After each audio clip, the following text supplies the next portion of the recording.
Hello, everyone. We are the Lost Caravan RPG. We do one-shots, mini-series, and long-running campaigns. If it's TTRPG, we pretty much do it all. Tonight, we are playing in episode 5 of our Fabula Ultima campaign, entitled The Sands That Bind. But before we get into it, we do have just a few announcements to go through. The first being we have a new sponsor for our stream. That is Soul Muppet Publishing. They make games like Orbital Blues, which we played recently and which you'll see more of very soon. But if you use our link there, you can go check out their store and get some really cool games and support us in the process. And we heckin' love you for it. Other than that, if you miss any of our streams and you want to go check them out, you can find them all on our YouTube channel. There's something like 260 something videos there. So many hours of content. Just go have a binge day. It's just Lost Caravan RPG at YouTube. And if you want to support us even further, you can check out our website, lostcaravanrpg.com. You can learn more about the stream team, the community that helps to support us, as well as check out some of our very cool merch. I think that's pretty much it. Yeah, we don't have a casting call up at the moment, so feel free to come and hang out in our Discord and wait until about halfway through the month, here in about 2 weeks or so, until our next casting call. But I do want to go around, give everyone a chance to tell you who they are, who they're playing tonight, and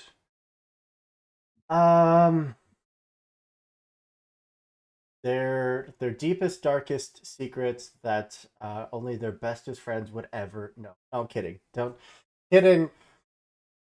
Move clockwise, starting for me, which means that we are starting with Kit. As I kick up some music. Hello, I am Kit. You can find me places on the internet at KitRollCause. Tonight I will be Ophelia, your lovable automaton, just a little guy. TM, TM, TM, TM, TM. And my deepest, darkest secret is that I'm not just a little guy. I'm a menace and a threat. That's it. That's a secret. No secret. All right, moving up to Anna. Yes, I am Anna, aka Archival Despot in most places on the internet, queer and trans advocate, museum worker, and TTRPG streamer and podcaster. You can find me on Twitter and most other social media at Archival Despot. And I play Cadence, the time assassin. Stabs lots of things. It's lots of fun. Her deepest, darkest secret is that she occasionally eats food that has fallen on the floor. Gasp. There. Actual gasp. How dare. Over to Fail. Hey everybody, I am Fail or Fail Prime. I'll be playing Drond. His deepest, darkest secret, Drond's deepest, darkest secret. He may or may not want this God Hand weapon for himself. He may have stared into the void for too long, and we'll see how it goes. Yeah. Oh, snap. I mean, it's a literal, piece of a deity, so if you're hunting it for other reasons, I feel like we got things to talk about. Over to Kian. Hey, I'm Glyza. I go by they, them. I am a person of many hats. I am podcast host, a writer, variety streamer, talk show host, director of philanthropy over at TTRPG, as well as a partner on the Gremlin Collective. But tonight I will be in front of you as a TTRPG personality. I'll be playing Echo, and Echo's deepest, darkest secret? Echo used to be betrothed. Betrothed? Yeah. Betrothed? Betrothed? Betrothed. Hmm. Betrothed. Okay. Okay. They aren't Fancy anymore, but they used to. Everyone else is dropping fake secrets, and then we get actual lore from Echo. All right. Lore drop. And then that just... Was it supposed to be a fake secret? No, I'm sorry. no, I appreciate it. And then Kian, last but not least. You said Kian, and I heard Glyza. You're fine. And I... You're Happens fine. to the best of us. And I was like, wait a minute. You were so confident. I was not going to interrupt that. Like, all right, Dove they're right canned in. now. Excellent. I'm Fuck pregnant. yeah. I'm sorry. Hello, Don't everybody. My name is apologize for Kian. art. Hello, everybody. My name is Kian. My pronouns are they, them, theirs. You can find me on Twitter at @uptight_Chiffon. I am playing Sprout today. Sprout's deepest, darkest secret that nobody anywhere knows at all, ever, anywhere, is that they are very much in love with Mora, the voice in their head that they saved from whatever the big bad is. Mind blown. I Couldn't have guessed. never would have guessed. I feel like we can end this stream on that. Just, thanks for showing up, everyone. We're just too much lore. Thanks for coming to the lore drop. And of course, that just leaves me. I am Andrew, your storyteller for tonight's game, and for most games around here, although you are going to see a bunch of friendly faces behind the GM seat in the coming weeks, because we have a bunch of great people that want to tell a bunch of great stories, and we are here to support it. Some of those faces might be on your screen right this very moment.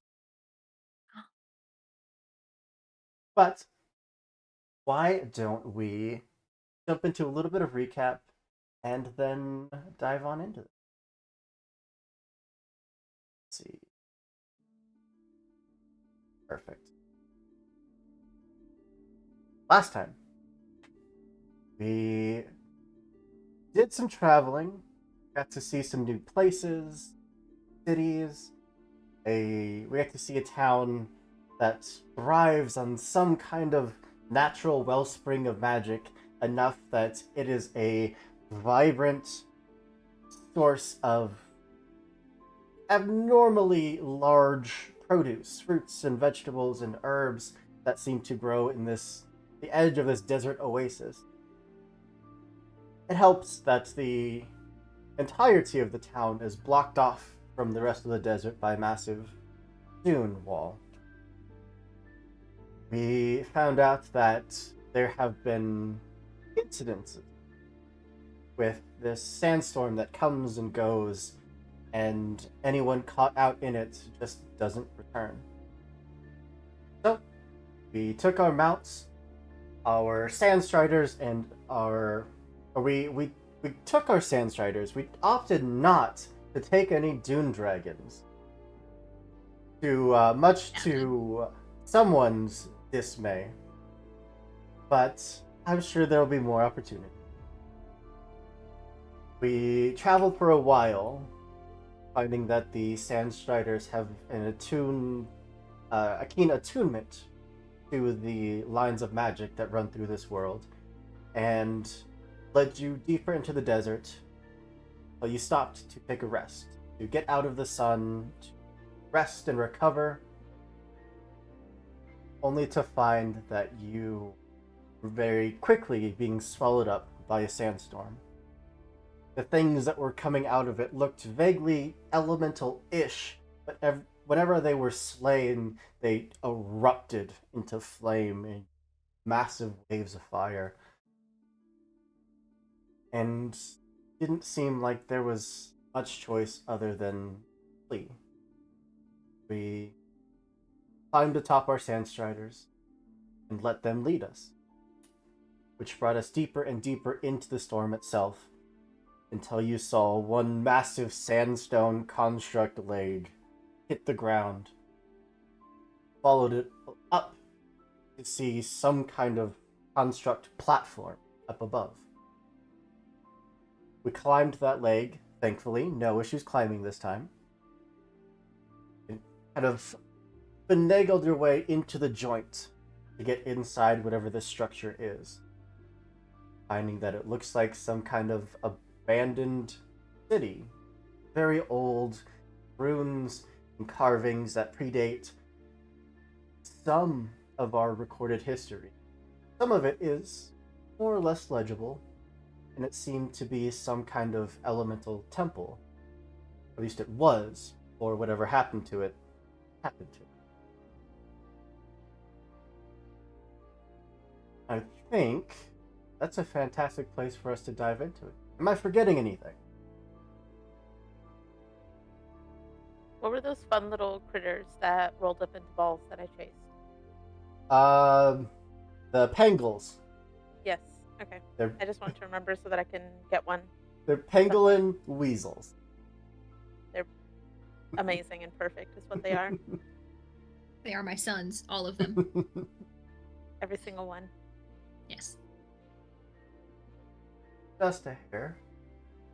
So, as the last of you are pulled up through the crack in this thing's leg joint, a lot of this place is dark. There's some glow throughout here and there, but this place is massive. Everything is ruins, and what was at once beautiful architecture lies in destruction. With that in mind, what would you all like to do? I'm trying to read the walls. Like all the stuff that is on there that probably can't be read. I think we did go into it a little bit. It seems to be glorifying some kind of old fire deity. One of the core elemental deities that aren't really worshipped around the common land anymore. Though you certainly are going to find people that hold on to the older beliefs and still venerate them. They still hold their rituals.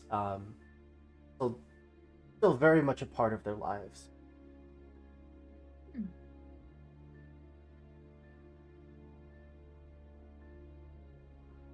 Ophelia would turn to Sprout and be like, "Is this you? Is this you like the elementals? Yes.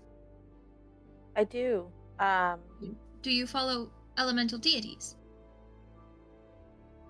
Kind of, depending on who you ask. Hmm. The Well, I'm asking you. the bird that we chased through the city is, Yes. is one of them. And Interesting. I don't have my notebook in front of me, and I'm really sorry. Is it Baleen? Baelier, thank you. I think. That sounds right. Hoop, is it Baelier? Which one? The fire elemental that's on the ship. Baylor, yes. Yes. Tavis is the big guy. Okay. Baylor and Talos. And Baelier is an elemental, which are pretty rare as it is, so I know about them. I'll say that. I don't know necessarily that I would be considered worshipping them at this point, but they're around. Interesting. Yes, they are around more often than I would have thought. You and me both. Certainly did not expect to run into remnants and aspects of them twice. 3, if you count this, and like pointing at the wall. That's true. Hoop, do I get the sense that this is a base for Flyrec? Yes. Okay. Yeah, this is this is kind of the head honcho if we're talking deities. As close to a head honcho as we get at the very least. Of all of them, or just the like elemental style? The elemental ones. Right. Yeah. So there's 3 that were siblings, and Flyrec is kind of considered the like oldest of the siblings, kind of the beginning of them.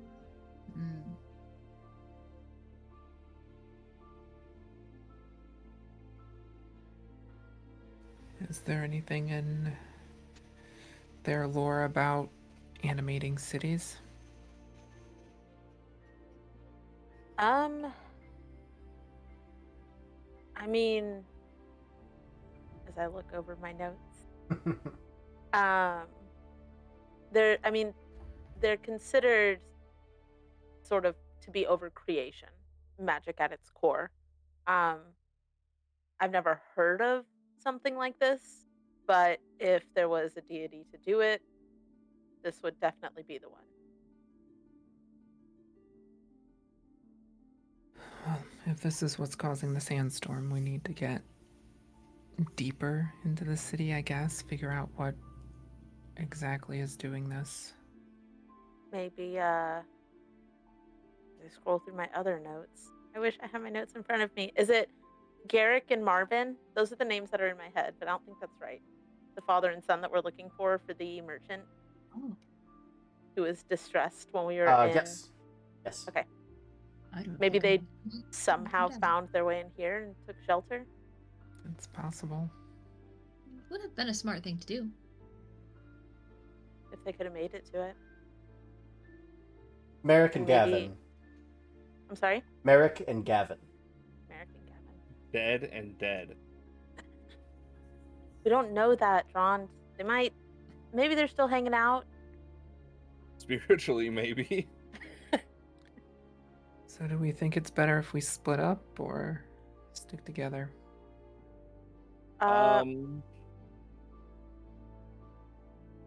Look, I don't know if you've seen some of the plays from the north, but we have this great play in the north about a guy who calls himself Indy Jones, and you never split up.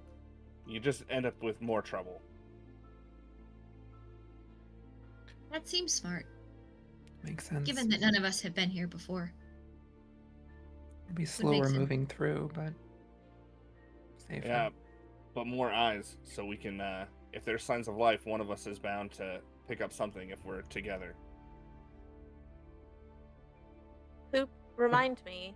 The only thing, there was like one thing in the center of the city when I kind of tapped into the network that I was like, Yes. that. Okay. I mean, we can start working our way toward the center, see what that is. Might as well. Okay. All right. We have one light source in our friendly finger gun expert. Anyone Listen. but Ophelia have any sort of light? I mean, are torches beyond the realm of things that we would carry? Think so? I'd probably pull out a torch. I'll light it for you with my finger. Yeah, I'll pull one as well. A light for you.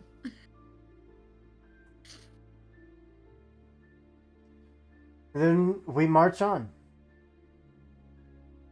More and more of the city becoming apparent. More of what used to be grand, beautiful structures. All left the dust and ruin. And you're noticing that some of the runes and carvings you're seeing wouldn't really make sense as far as like orientation goes or positioning goes, and it looks like some of it was added after these buildings and archways all collapsed. Does this look like the cities I've seen here that have died in the last century because of the appearance of the desert? Does this seem like it was abandoned much earlier? Probably very similar architecture, but it does seem older.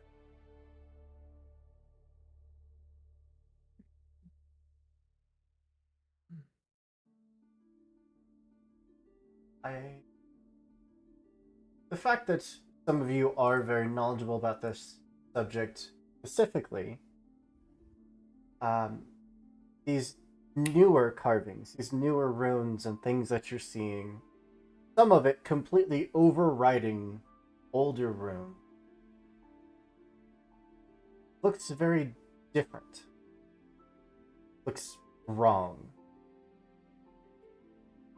And the further in you go, the more you pass, the more you're noticing that they are getting more prevalent. Closer to the heart you get, the more off things feel.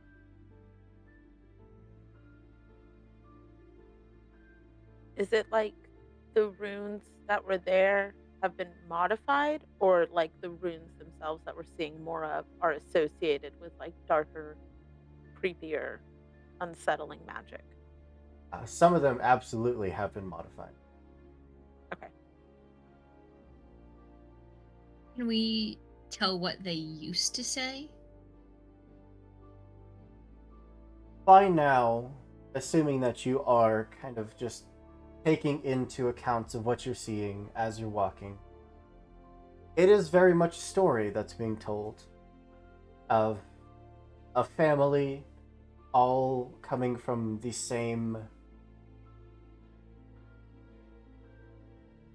how do I say this without Twitch being mad at me? The same birthing event. We'll go with that. And splitting off into the material world. Though there is a lot of animosity between some of them.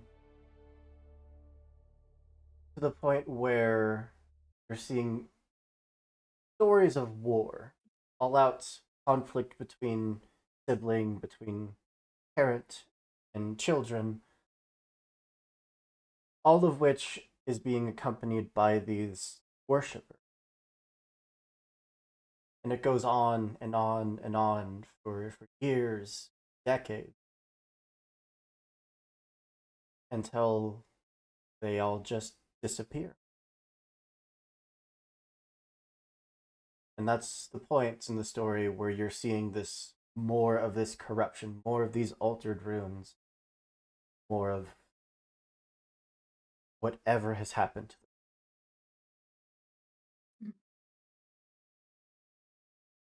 Do I see the name Animos or Cerberus anywhere? You wouldn't.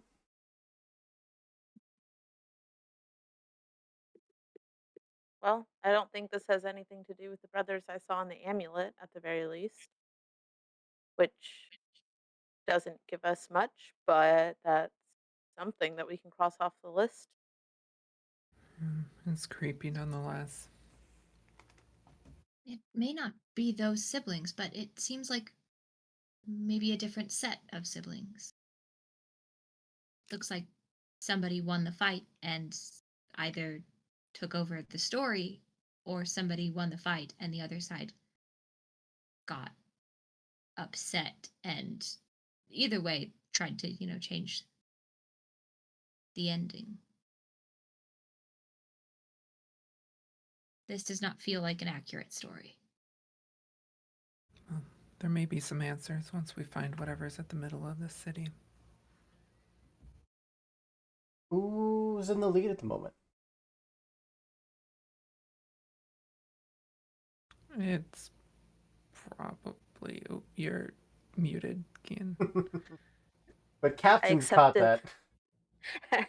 I took my points from Twitch, but I thought that I was hitting the unmute button, but it was like my little bonus points. I was gonna say Sprout is pretty fucking curious, but is more cautious than usual. But if nobody else is like gunning for it, Yeah, I'll be up I there think with you. Ophelia like is kind of like walking forward and then like gets distracted by some writing on the wall and then catches up. And like they're occasionally at the front.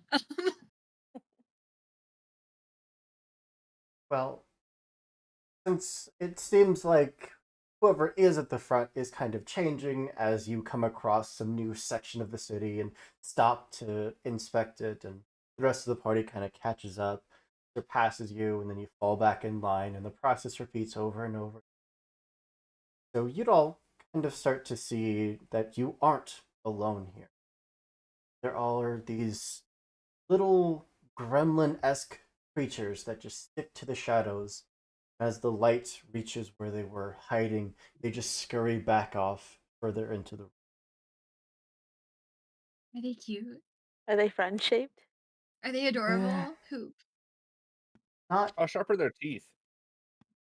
they don't really have much in the way of physical features. They seem very spindly, very small, almost animalistic, but their movements are odd. Like their limbs can pass through their body. Like they can just kind of contort themselves to be facing whatever direction they want to. Like, physical form isn't entirely important. They're Can I keep one in- enigmatic. How cute. Hope I love them. Their eyes also absolutely burn in eerie green light, which, now that more and more of them are waking up, the dark parts of this city are just lined with dozens and dozens of green dots. Oh, I hope those are friendly. Do they ever get like close to us, or they kind of keep? The moment the Wait. light gets near them, they are gone. Fair enough. I'm gonna hold my torch out to somebody to take We Take don't it. know if they're friendly. as soon as Ophelia takes it. I'm walking in, No, no, no, no, no, no, no. hand out like it could be a pet. More likely, like it's gonna bite my fingers first, but it's fine. Ophelia's sad they didn't think of this plan first. Just like holding the light, trying to keep Sprout in the light, but not like so far that the animals are gonna pull away. Just sort of like playing this weird dance with the torch. Reach out, getting close enough to one at the edge of the light that it actually doesn't flee immediately. But it does a few steps closer, getting curious. Picture just a emaciated rat that's made of almost pure shadow. So Does does he bite me? What is either a face or possibly an arm does extend out slowly to kind of meet your fingertips until you touch. And it's just like tip of your fingers running through cold water. For the record, Hoop, I think that this is the first time you've introduced a pet that I don't think I want. Speak for yourself. I want one. I'm really unsettled by this. Um, Well, Is Let me Ophelia- at him. If he Describe bites me, this it's pet fine. again. Describe this pet again, and I'll decide how Echo responds to it. Because It's- Echo was distracted. it's basically just this little gremlin rat-like creature with long, spindly, Thank you. emaciated limbs and body, but it doesn't really have much in the way of a physical form. It can kind of alter its form as it needs to, as long as it's in the shadow. okay, Echo He He will approach. left off the part of it turning its head around completely. Echo like- will approach And then it. the head becomes an arm, and the arm becomes it. Yeah. and that's what got me. That's when I was Echo like, will approach it, and will go, "Hey, buddy!" This little gremlin, shadow gremlin creature that's currently touching Sprout's finger starts to grow in size a little. It's not quite its emaciated form. And that limb turns into a hand and an arm and a torso and a neck and a head. Sprout's head. It is just a shadowy mimic of Sprout. Echo's gonna touch it and say, "Can you turn into Echo?" Nope, Saying not my doing own this. name. It is gonna lunge at both of you. whoa, whoa, whoa! Echo is the one Can in I front. yank Echo back? Absolutely. Whoa, can't. Wait, Like- Ophelia I was wanna see- so I wanna- sad that they I were want to going see to play with Echo, it and I want to see what Echo Sprout looks like. for no reason. I don't think a 5 would hit either of you. Let me double check that because Can't I imagine your mean- defense is 5. magic or physical. Physical. Okay, yeah, no, I'm good. It tries to Ah. claw out at you, but you are both just pulled back. That light just extends out enough that it's already just recoiling from it. Its mimicking shape of you just fades, and it scurries back into the dark. Sprout has their hands up. Not friendly. Not friendly. I don't think they want to be friends with us. Not at all. Ophelia raises a torch and like calling out into the dark. That is not how we talk to friends. I could be your friend. It's just scared. It's fine. And looks at everybody. Let me be your friend. Can you turn into a little echo? I really think Perhaps they're gonna using try to your eat inside us. voice would be helpful. Can you turn into a little echo? Echo whispers. They are very much gathering on the edge of the light, just as far as they can go, as close as they can get. Just from what started as like 4 or 5 of them is up to a dozen, maybe 20. We should light some more torches and keep moving. Pass the torch back to Sprout. That I've been I'll holding. make sure I am kind of toward the edge while I get another torch out and light it and just hold it out to whoever wants to take it. Echo stays in the light, but also sort of like talks to the little things on the side, like in the shadows, and go, "Do you need to be touching me to turn into me? Is this what you need to do?" While walking and following everybody else, but is absolutely talking to the little gremlins on the side. Why do you want another you? Have you seen the Imperfect? Can't argue there. You are nice to look at. Thank you. But why would you want another? Wait, go back to I am nice to look at. Have you heard that Yes. from somebody else? At all? Have I heard that you are nice to look at? Yes. Or that I am nice to look at? That I am nice to look at. Has this sentiment passed from anybody at all, specifically close to you? You specifically close. Processing. Has it? I don't know if Cadence has specifically said those words to me. Or like Cadence has never that sentiment. Said those words, but depending on how observant Ophelia is, may have noticed a lot of glances. Yeah, I okay. Just making sure I'm not like missing, like forgetting any poignant moments. That's okay. It's a literal question, and if Cadence has never said those words, you could totally just say no. You've never heard it. But Echo has specifically said, "Have you heard anyone say these words that I am nice to look at from anybody close to you at all?"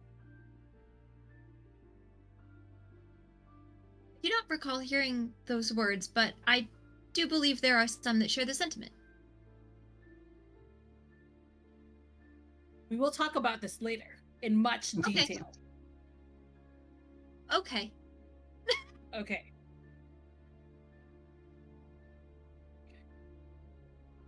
So you just want there to be more people that are good to look at?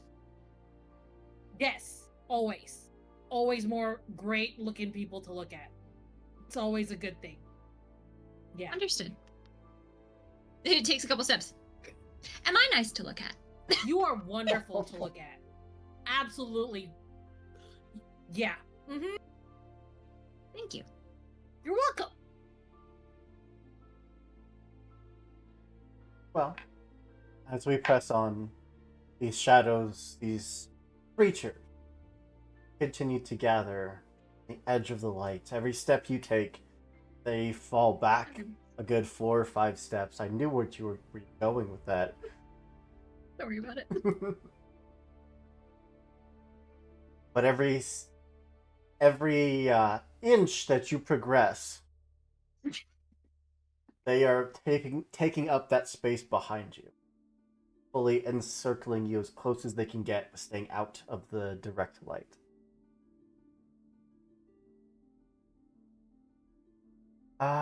Ophelia's like shooting off like a spark from like their lighter finger, just like shooting off a spark and seeing like if that's enough to scatter them, or if they need like an actual like steady light source to like. Can Give a I shit. do something weird too? Yeah. Can I peel off one of my scales and just throw it at them just to see if they pick it up?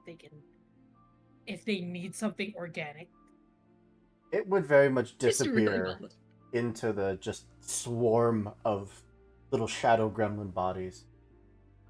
Does it look like they eat it or absorb it? What does it look like they're doing with my scale?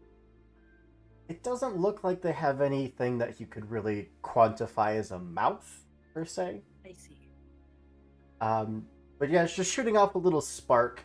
They'd certainly just clear off for a second, and that spark would float along, and realizing that it's not harmful to them, would promptly ignore it. Fascinating. I do, from whoever wants to be leading this group check, make some kind of roll to get us through this place, and anyone that wants to help is certainly welcome. I mean, I guess I can help get through it. A dexterity insight from whoever wants to lead us. I mean, I guess. I I don't want to help. lead, but I do I want to help. I leave I the could leading lead up that. to him. What was that, John? I leave the leading up to you. Okay. You've got the scary sword. I've just got the punchy fist. That's fair. So, It is a very scary sword. It's a very scary sword. It'll definitely help if that is an Yep. option, but Everyone that wants to help, you can roll your dexterity insights, just looking for a difficulty of 10. I got 15. Beautiful. I got a 7. 18. Very nice. How much do I add to my? Oh, that was a Uh, crit. At the moment, you're adding 2, depending on what Sprout has. Okay. Well, it's a 19 with that +2, so. It's just a casual 19, possibly a 20. Hear about it. The closer you're getting towards the heart of this city, which takes a little bit of maneuvering, as occasionally you find that the street you're walking down has been completely collapsed, and there's just a pit that leads deeper into the structure, or buildings that have full-on just collapsed into the street. So it does turn into a little bit of a maze, which is absolutely no problem for someone so seasoned in traveling, navigating pathways that sometimes you can barely see at all. And you're finding more iconography of a certain fire deity the closer you get. And every single one of them has been defaced, carved out, replaced with some kind of mockery version of some elemental that isn't really from any language. Like someone saw the word for elemental and just rewrote it as elemental. So it's all in Comic Sans, is what you're saying. Yeah. Put in like variegated caps lock and Oh, the SpongeBob meme. Basically, yeah.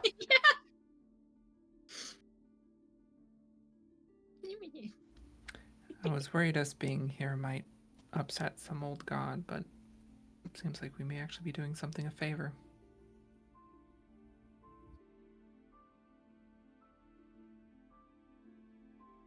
Anything that any of you would like to do as we progress deeper? I'm going to keep an eye on Echo to make sure they don't wander off. Speaking of keeping an eye on Echo, Echo is gonna write on the wall, like with a stick, and it's Mhm. just gonna go, Echo is here. Obviously, no one's taking this place seriously, and, Echo is gonna add to it. But also in the jokey way, Write your Who name. was is WUZ. Was here. Yeah. You finish writing it. Proud of your handiwork. Turn to keep following the rest. Yes. You hear echo kind of whispered out from a handful of places around you. Look back to see that your name has been removed from what you carved. What? Do Rude? we all hear this, or does just Echo hear this? Depending on how close you were Gotcha. to echo, you'd hear it.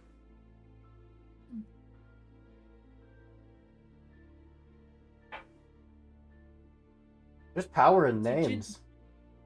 Did you not like my name? I think they like it quite a bit. I think they took I'm gonna write it. I'm gonna write again. Hello. Can you understand me? Signed Echo. Like a whole thing. Long until Echo loses her name. Yeah, you go to put signed. Wait. Signed. Ooh. Right, Echo. Oh, yeah, guys. and then write your name. It just takes a minute to remember that. Love this song. Yeah, I almost forgot what my name was. That's cool. Are you all right? No, I'm waiting for somebody to reply. Right. They just sort of reach up and feel your forehead. Cold and clammy as always. Excellent. Perfect. Yeah. I have no Perfectly frame of natural. reference. Hmm. I'm now picturing Ophelia in that meme of like the dog sitting in an office chair with the phone next to their face. It's like I have no idea what I'm doing. Yeah, 100% is like, excellent. If this was perhaps any other person in the party, they would know what to do with that information. I really don't think you should be doing that. Okay. And Echo moves away from the thing and follows Cadence. Yeah. And what was signed Echo is now just signed. Do the rest of us have trouble recalling Echo's name? No. Okay. Huh. Interesting.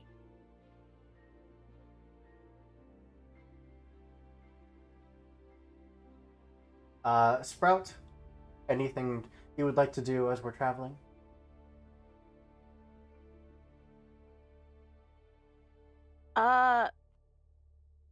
So we're out here forgetting names. Not collectively, but Some of us um, are giving our names to the things in the shadows. does this As you do. it's casual. Does this feel like Chorus by chance? Like in that way of giving something away? Kind of, but a very perverted version of it. Okay. I would kind of explain to the group then. So the deity that we chased the bird up the mountain that really only Cadence was able to follow, but the rest of us tried our best. And I gave away something. That's kind of how you show worship. This is similar, I think, but something is a little messed up about it. I see. Well, feel free to use my name. Pretty name. I say it out loud. It's a really pretty name. My parents gave it to me. I'm really proud of it.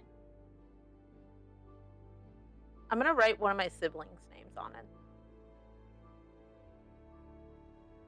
They're not around for me to see the consequences. Nothing would happen. I can still remember their name. Mhm. Okay. Well, they might not remember theirs. You can't really give away something that's not yours. Okay.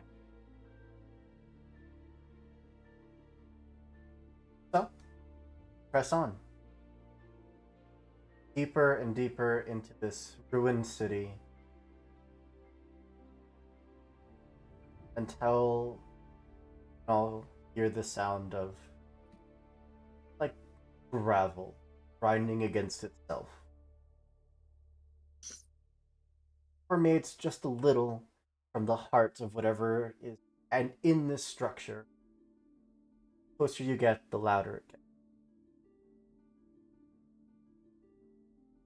Some of you may recognize this sound as snoring.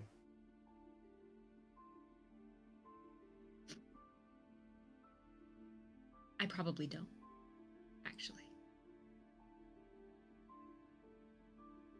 whoever that person is, they have a good idea. I'm really tired.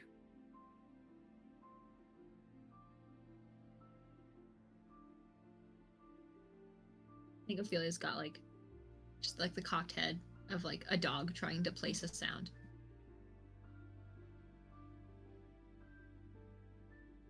Sprout, is that what you were sensing? Does it feel like it, or sound like, or like, does it feel like it, or is it in the same vicinity? It is the vicinity. Whatever's at the heart of this structure seems to be it. I think so.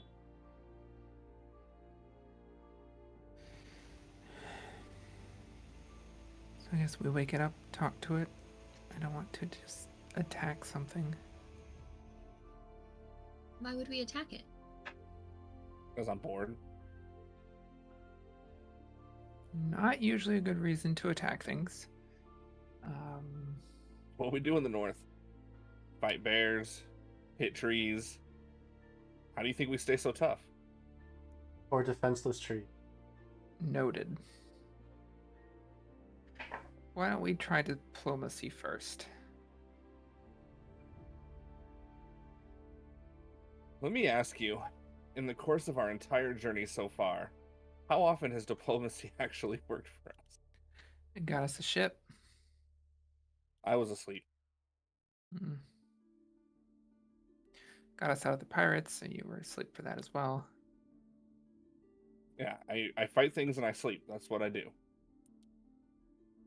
I drink and I know things. This may become a fight, but for now, I think maybe we try talking first.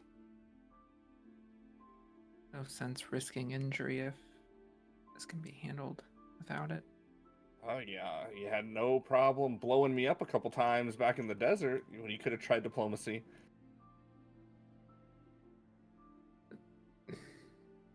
I just walk away.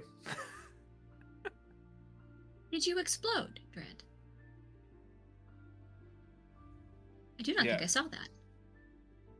You had to see very closely. Like you weren't watching very closely. Ophelia was busy, almost dying.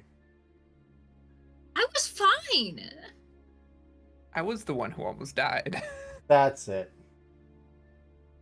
Okay, we did both almost die. Actually, I did just look at my hit points. I take that back. It was not fine. Well, pressing further on, finally getting a glimpse of what remains at the center of the city, you'd see a towering structure. Much of it collapsed and in ruin. You can only imagine in its heyday what this place looked like. How beautiful it must have been, with sandstone structures and towers and sculptures all rising just dozens to 100 feet up in the air. But now it's just a shadow of the former self. There's sandstone hallways coming out from this main structure, many of them collapsed, but enough still clear and open, almost inviting you in.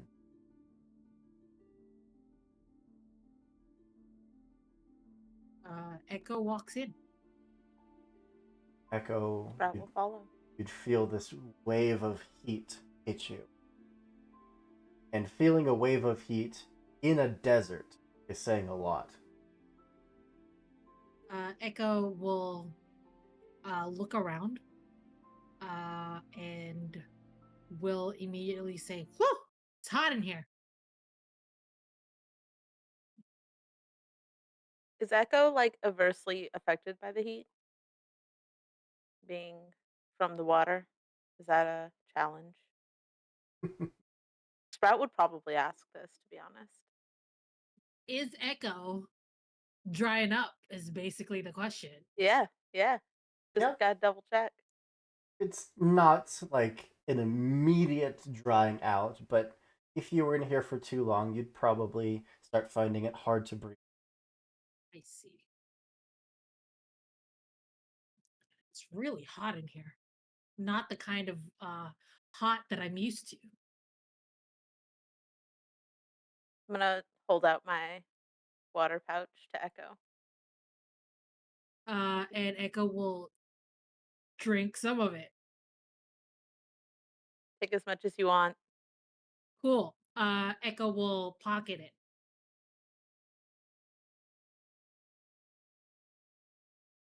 The hallways, or the walls, are all adorned what was beautiful murals depicting this living flame and its dance across mural,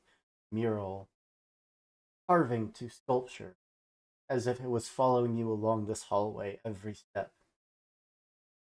But every single one has these greenish veins protruding out from the stone itself. That flame was. Any of you that deal in the more arcane or ritualistic or occultish magical arts would very much feel just a slight crackle of energy.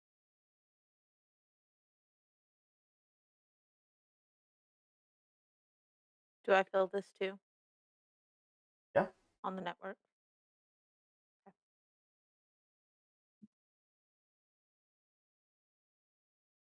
Pressing Do you on. see any giant things sleeping at all?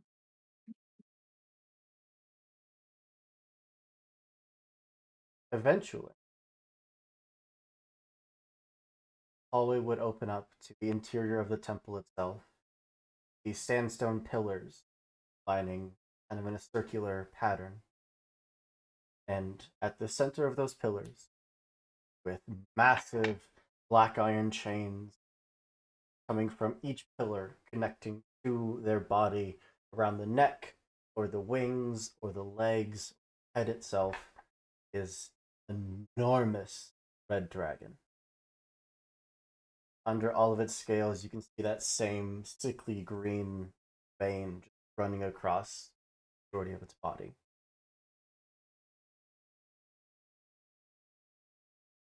I don't. Are dragons? First of all, Not Glyza. common. Glyza is very excited. Glyza would run up and hug this dragon, and would be like, "Help it!" I'm gonna try to stop if Echo. Echo does it. I don't know if Echo would probably. Echo is just basically who I am, and would be like, "Wait, he looks weak. He looks. We need to fix it. We need to help it." I agree, but it almost seems like some kind of virus or something is affecting it, so maybe we shouldn't touch him quite yet. Echo is gonna start looking for a very, very long stick. Not much in the way of sticks.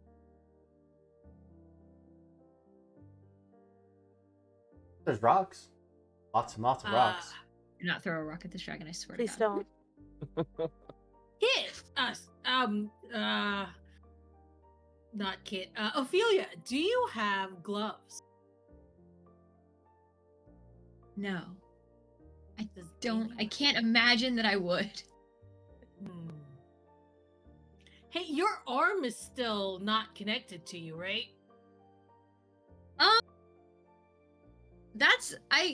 How far do you think? Because I was sort of trying to reconstruct like the hull Mhm. of it. So it probably still doesn't have a hand. And it doesn't like work It's right. Basically, Like the pneumatics are not the skeleton correct. of a hand. Okay, yeah. So I've got some hand bits, and they don't work right. So they just kind of, sort of.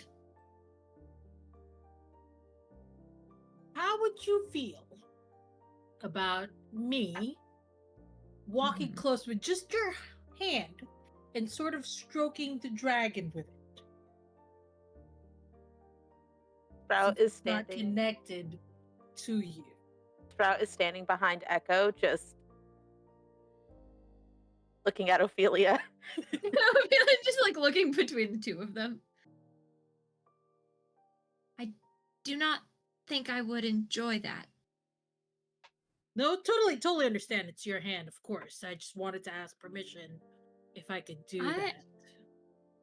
I think I feel like it's like a very like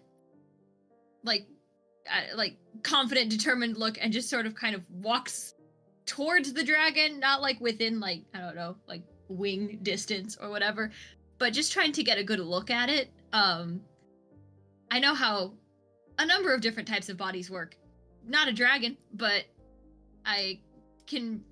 they're trying to see, if they can tell what of it is broken. Don't imagine. I mean, any studying you've done of dragons has been pretty hypothetical. Yeah, no, but there's been lab rats. There's been like being a nurse for small children. There's maybe like a bird or something. Like a wide variety of critters that I have looked at. In a like a more of a science sense than a medical sense, if that makes sense. Trying to get a. Has Ophelia dissected a small child? No.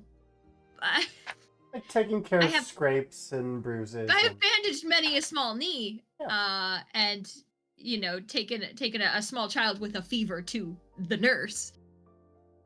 I have another idea. While Ophelia is looking around, I am going to take the water that Sprout gave me and squirt it at the dragon. Could I do something before Echo does that? I will go to Dront because I have never been to the north, but I do know that in the north are the dragon's fangs. And I only know that because of their importance to Flywreck. And so I would ask Dront, are there dragons in the north? Is this something that you have any experience with? We have legends of like blue dragons, of like light blue, dark blue, periwinkle blue. Like we have legends of dragons, but I've never like sat down and had dinner with one. Fair. Okay. Not with that attitude. Maybe we just call out to it. As Echo has a canteen of water and is just stepping closer. I think if I see Echo stepping closer, I'm gonna No. reach out and grab their arm. Echo, no. No, because like he's hot. He's probably hot and it's a fever. He looks like he has a fever. Maybe it will cool him down. I Go. think Couple- he's used to You being feel high. like you are the opposite of a fever, but if I made you hotter, you might have a bad time. Echo, we're Maybe it is not like us. we're in the desert, and it's a red dragon. I mean, red is typically associated with fire. Know, like Red is the hot kind color, of- obviously. Yes. Would Echo know whether a red dragon is a bad dragon or not, or would Echo not know? There's no inherently bad dragons. There are dragons who have There's misused no their inherently power. bad dragons. I think we should help this dragon feel better. He looks sick. And usually, when you throw water at somebody, they feel much better. They get angry. In Hey, some places, yes. In But a maybe we ask them. In a rare I- moment, I am agreeing with Cadence. It I'm gives you a gonna confused look at that. I'm gonna look at the dragon and I'm going to say, "Good sir, would you like some water on your face?" We don't know if it's a sir. Why would you assume that? Echo? How Good, dare you assume this dragon's gender? good person. Dragon. It's not a person, it's a dragon. Dragon. Good dragon person, dragon. Would you like some water on your face? Echo is so adorably awkward. The snoring has absolutely stopped. As you're saying this, that dragon finally lifts its head, very shakily looks over in your direction. You shouldn't be here. See, he already cares about us because he's like, you shouldn't be here. Do you need help? Because you look not great. Head kind of like flops back down as if the entire endeavor of speaking and lifting its head was exhausting. There's nothing here but loss and death. Leave while you can. Are you thirsty? Doesn't say. Just open your mouth. I'm gonna pour water in your mouth.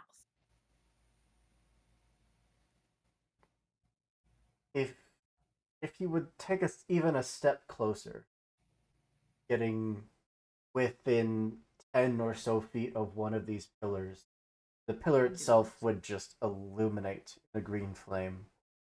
The chains connected to the dragon, there's like this, that fire just continues down those black iron chains until it reaches the dragon, Oh, and he that's just not good. roars. And Oh, that's not good. We shouldn't go closer. Um, we should Is it? wreck this pillar. what's that, Dran? I would say, is it only when she gets closer to the dragon? If she gets closer to the, if Echo gets closer Okay. to the pillar, does that also illuminate the pillar? So the dragon's kind of at the center, surrounded by multiple sandstone pillars. Getting close to one kind of puts you close to the. So you can't like walk between the pillars to the dragon. You're still close enough to the pillars to do the thing.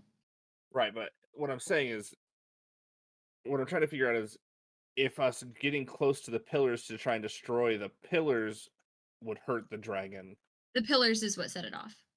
Getting Right, close to the but pillars. was getting close to the, well, if Echo was walking close to the dragon and the pillar went off, we don't know if it was the pillar that they were close to or the dragon that they were close to that set the pillar off. Yeah. It does seem to be within a certain proximity of the dragon itself is causing that. It just happens that whatever pillar you're closest to is the one that shoots the flame. Okay. So potentially destroying one pillar would possibly give you an opening. But it might also cause it to freak out and hurt the dragon. It could.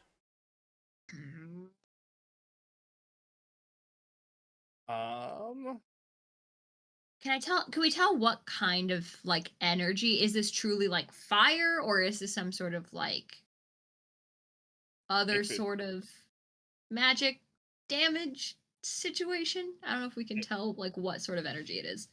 It sounds like it may be fell energy if it's green. It does seem elemental in a sense, but it also does seem demonic. Hmm.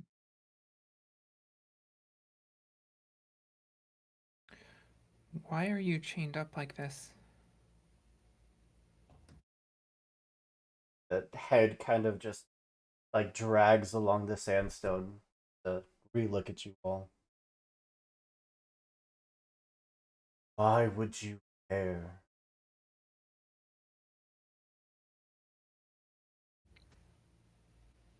Because you're a dragon. Because you're in pain. That's a much better answer. Those green veins don't look too healthy there, my friend.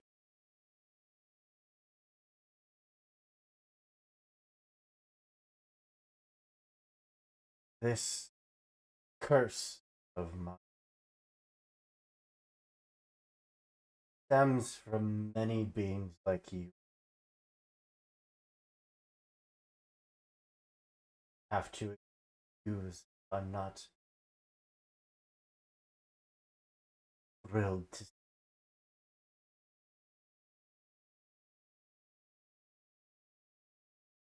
Do you mean like just humanoids, or have you met sea folk as well as whatever everyone is? Mortals, servants of the deities, plague on these lands.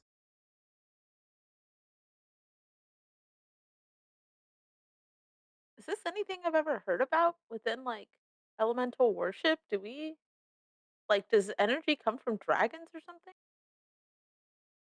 Okay.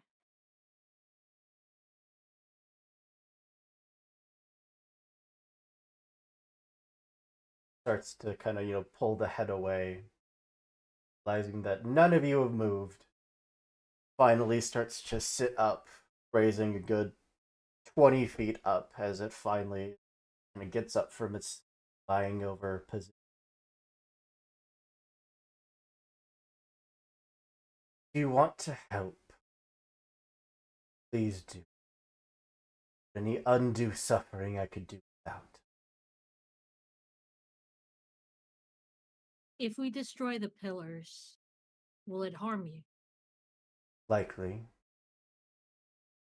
Do you have an idea on how we can free you? Alphaly rises many, many feet tall. Those chains all just pull tight, giving it barely enough room to stand. If I knew that, I wouldn't still be here. I mean, maybe you knew, but you just don't have the capabilities to. Lets out a low growl, and there's just what would be saliva for most creatures is just this bright red, almost magma-like substance inside of the mouth. I mean, I meant no offense. I'm just saying that maybe because you are chained, you can't do the normal things you are able to do, and we are not chained. And we can do things that normally you can do. Fine. What would you ask of me? What is your plan to free a being that's lived more lifetimes than you can comprehend? I'm gonna go look at my friends. I'm gonna go, I'll be right back with you. I'm just gonna be brainstorming with my friends here. Don't worry, we're not going anywhere. We're totally gonna help you. Just gonna have to brainstorm a couple of ideas. But just stay your old regal self there, and we'll definitely be back. And then I turn to face my friends and I'm gonna go say, "Do you have any ideas?" I don't really have any ideas. Ophelia is sort of already distracted. Like there's you've seen the compartment in their sort of torso that holds a lot of the alchemical junk that they carry around, and they're sort of already going through bits and pieces trying to see if there's any sort of potion or something that they could do that might help. But they're she's distracted. She's not of much help to the conversation at this point. If we got Ophelia a blood sample, could Ophelia analyze it? Probably. In a Maybe? very basic sense. I don't want to hurt it. I mean, maybe if it scratched itself and Could you- gave the blood. Hey, buddy, can we get a blood sample? What is your How name? would we get to it? You My could flick it at us. my blood would melt you to the bone. I don't have bones. Would it melt Mithril? Possibly. You may call me Ignacereth. All right, I'm gonna call you Iggy. No. Iggy, buddy, No. You may call me No. Ignacereth. do you want us to release you and help you out here, or are you gonna be uptight? Doesn't Ignacereth, doesn't respond to that. Just Ignacereth, your majesty, do you have something that's a part of you that doesn't burn us? Like something organic? Because currently, you could just peel it off and sort of push it, throw it, I don't know, just so that we can have a sample of you. Why are we collecting a sample? What is Ophelia going to do with that information? Research. I think they want me to chemically analyze it. But It's how will that more- help us get the dragon out right now? Do you see To the be green veins? diagnostic. Do you want green veins? 'Cause, No, but we're not collecting a sample of the green veins, are we? We I don't am know just what is. We don't know if we get close enough after freeing him or whatever we need to do. If that's not contagious, and we won't catch that. Do you know what's wrong with you? Why you have those veins? What's afflicting you? The curse on my blood. My bloodline. Can it spread? If you are dragon, yes. Otherwise, I don't believe. I would like to take a step back from the group and take a classic thinking pose, and I want to ask Mora if she knows anything about this, like the curse or how to handle curses, or like if the coloring of the fire, any of that gives her any information that I can use. After a few moments of thinking, Nora never really dealt in curses. More so summoning, transmutation, planar travel. But it's possible that this curse doesn't extend into the soul network. Okay. Curse I itself mean- seems bound to this place, so if you get the dragon from this place, then win-win. Do we want to just try and attack these pillars from afar? Anybody have anything that could help with that? I mean, it may still hurt them. Is there anything around this room? A lever, a release mechanism, anything like that? Instructions on the wall? How Big red to button, do not undo. press, freeze Do dragon. not press. You would see more of that story of the dancing flame kind of just spread all around this dome-shaped room. But again, it's all sickly green. The stonework itself looks like it's got that green infection on it. But much like throughout the city, a lot of it has been carved over, a lot of it's been vandalized.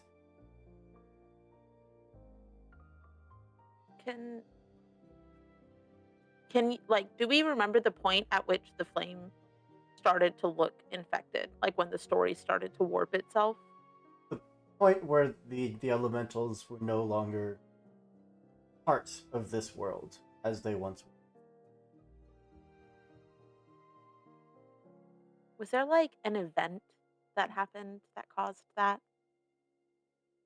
There's a lot of speculation as to what happened to elemental deities, but most agree that there was a war between them or between their followers, and this led eventually to kind of the death of the worshipping of them, and without any belief in their power or their existence, the deities kind of became a memory.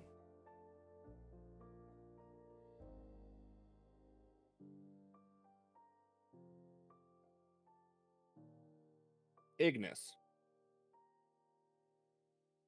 Yes. This is gonna sound like a very wild question, but did you do this to yourself, or did someone No. chain you here? And did you maybe see where they put a key, or? Followers of the first flame, under whose orders I don't know, lured me here with the promise of peace. Whatever they did bound me to this place, and I have yet to leave. Specifically looks over at Sprout.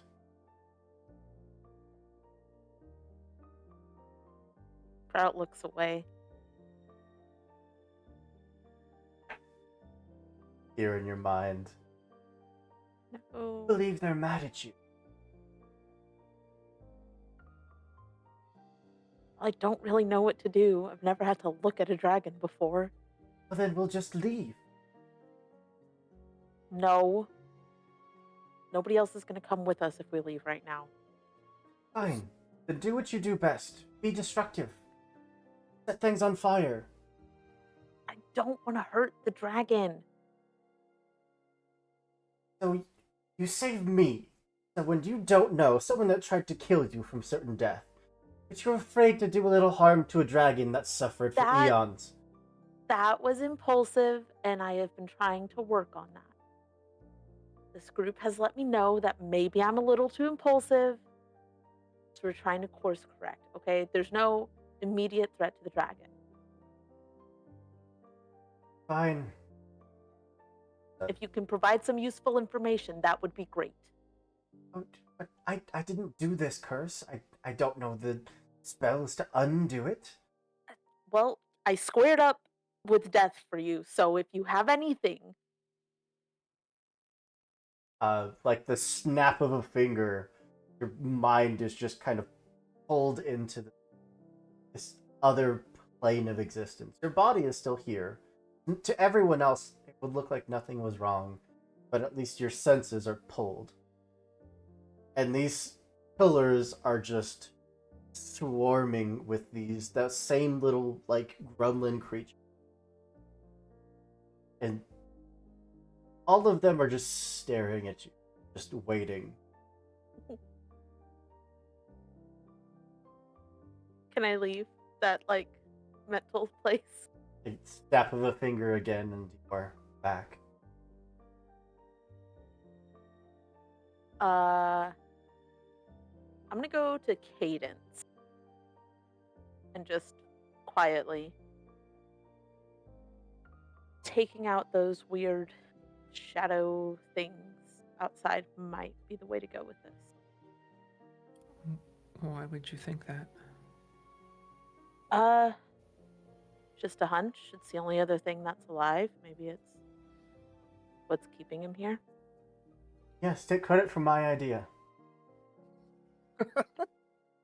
Sprout, like, there's definitely like a partial smirk that Sprout like tries to rein in. I mean, we could try it. It's a risk. We don't know how dangerous those things are, especially if they swarm. I mean, I can go find out. I'm gonna start walking out. The second that I see one, I'm just gonna try to punch it. If you're I'm not walking trying without to- light, No, they're no, I Running have a after you torch. with a torch. I have a torch. But like the second that like I can start to see, are there any that we can see in the room? not in the room, but the tunnel that you came down, they're just piled up. Okay, I'm gonna go to the tunnel and I'm gonna hold my hand out like behind me and I'm gonna kick and just kick into the darkness and see if I connect with anything.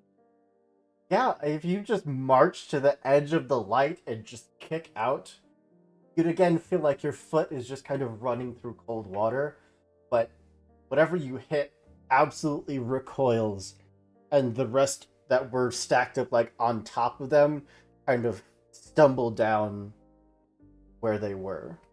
They have a semi-corporeal form. I'm gonna turn back to Cadence.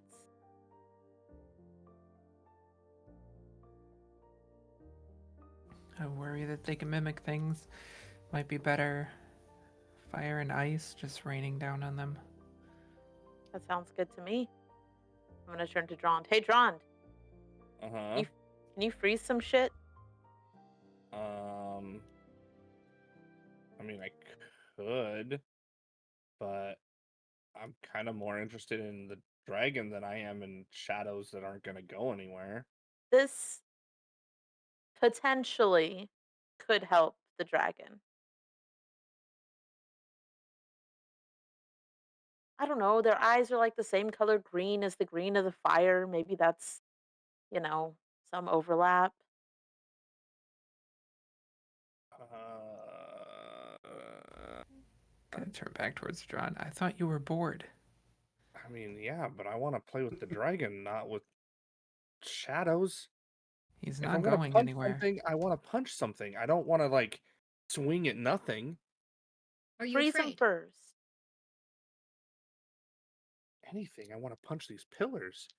Do you Let's think the see. shadows will beat you? Ophelia, I want you to put your flame out and go try to fight the shadows. Ophelia has been putting together a potion, and I have yet to roll for it. But they're 100% about to go kick some shadow ass. How big is the doorway? The archway that you came down is probably a good 10 feet tall. Like, could I touch each side? No. Like, put my palms. Okay, so that's gonna make things difficult. Probably 10 feet by about 8 feet. You could just toss it in there, see if it freezes them, and then can't- punt whatever's left. can't just toss this magic. That's not how this works. You could, uh, if you're connected with something, do you have to like hold, like touch the thing? So I'm just gonna go up to like the opening, like the doorway, and I'm gonna put my hands on the ground in front of the opening, and I will cast Glacies down the hallway so that like it casts down the floor. Oh. There's too many of them to miss. But you want to roll just for damage? HR plus 15. So 20 damage. Yeah. The pile of them that was just stacked up ready for your light to go out to just come bounding in are just snap frozen and then just kind of break away into very gentle misting of snow.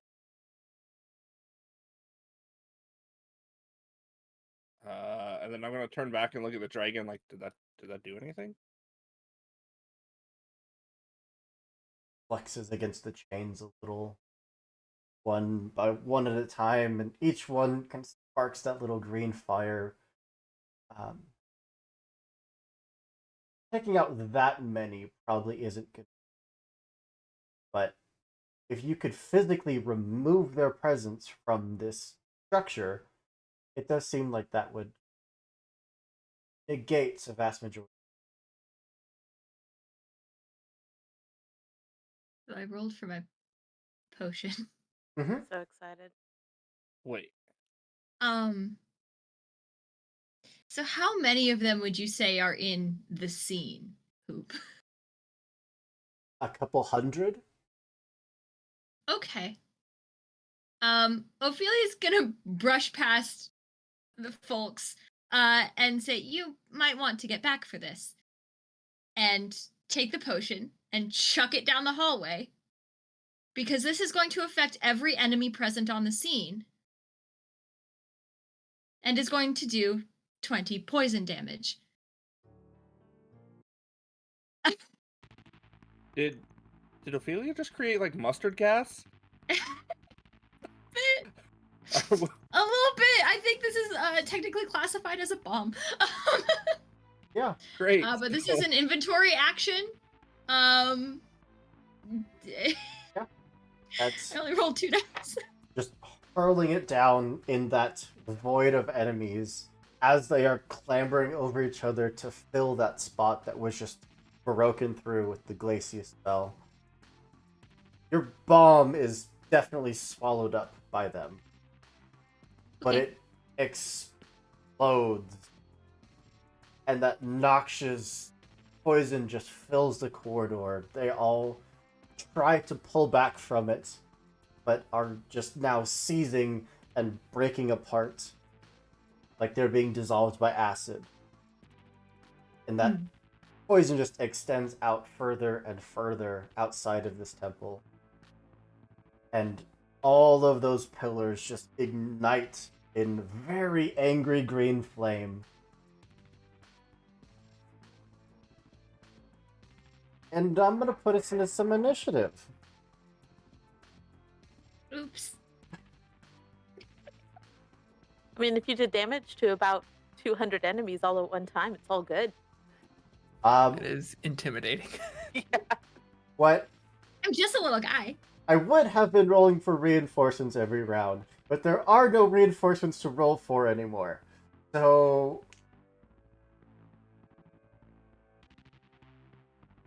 And I love this game. What are we My rolling? dice.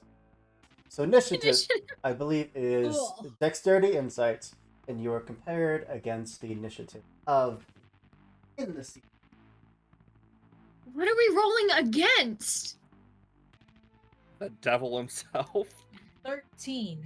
We're rolling against the Geneva Convention that Ophelia just broke by creating mustard gas. Oh, here's the thing.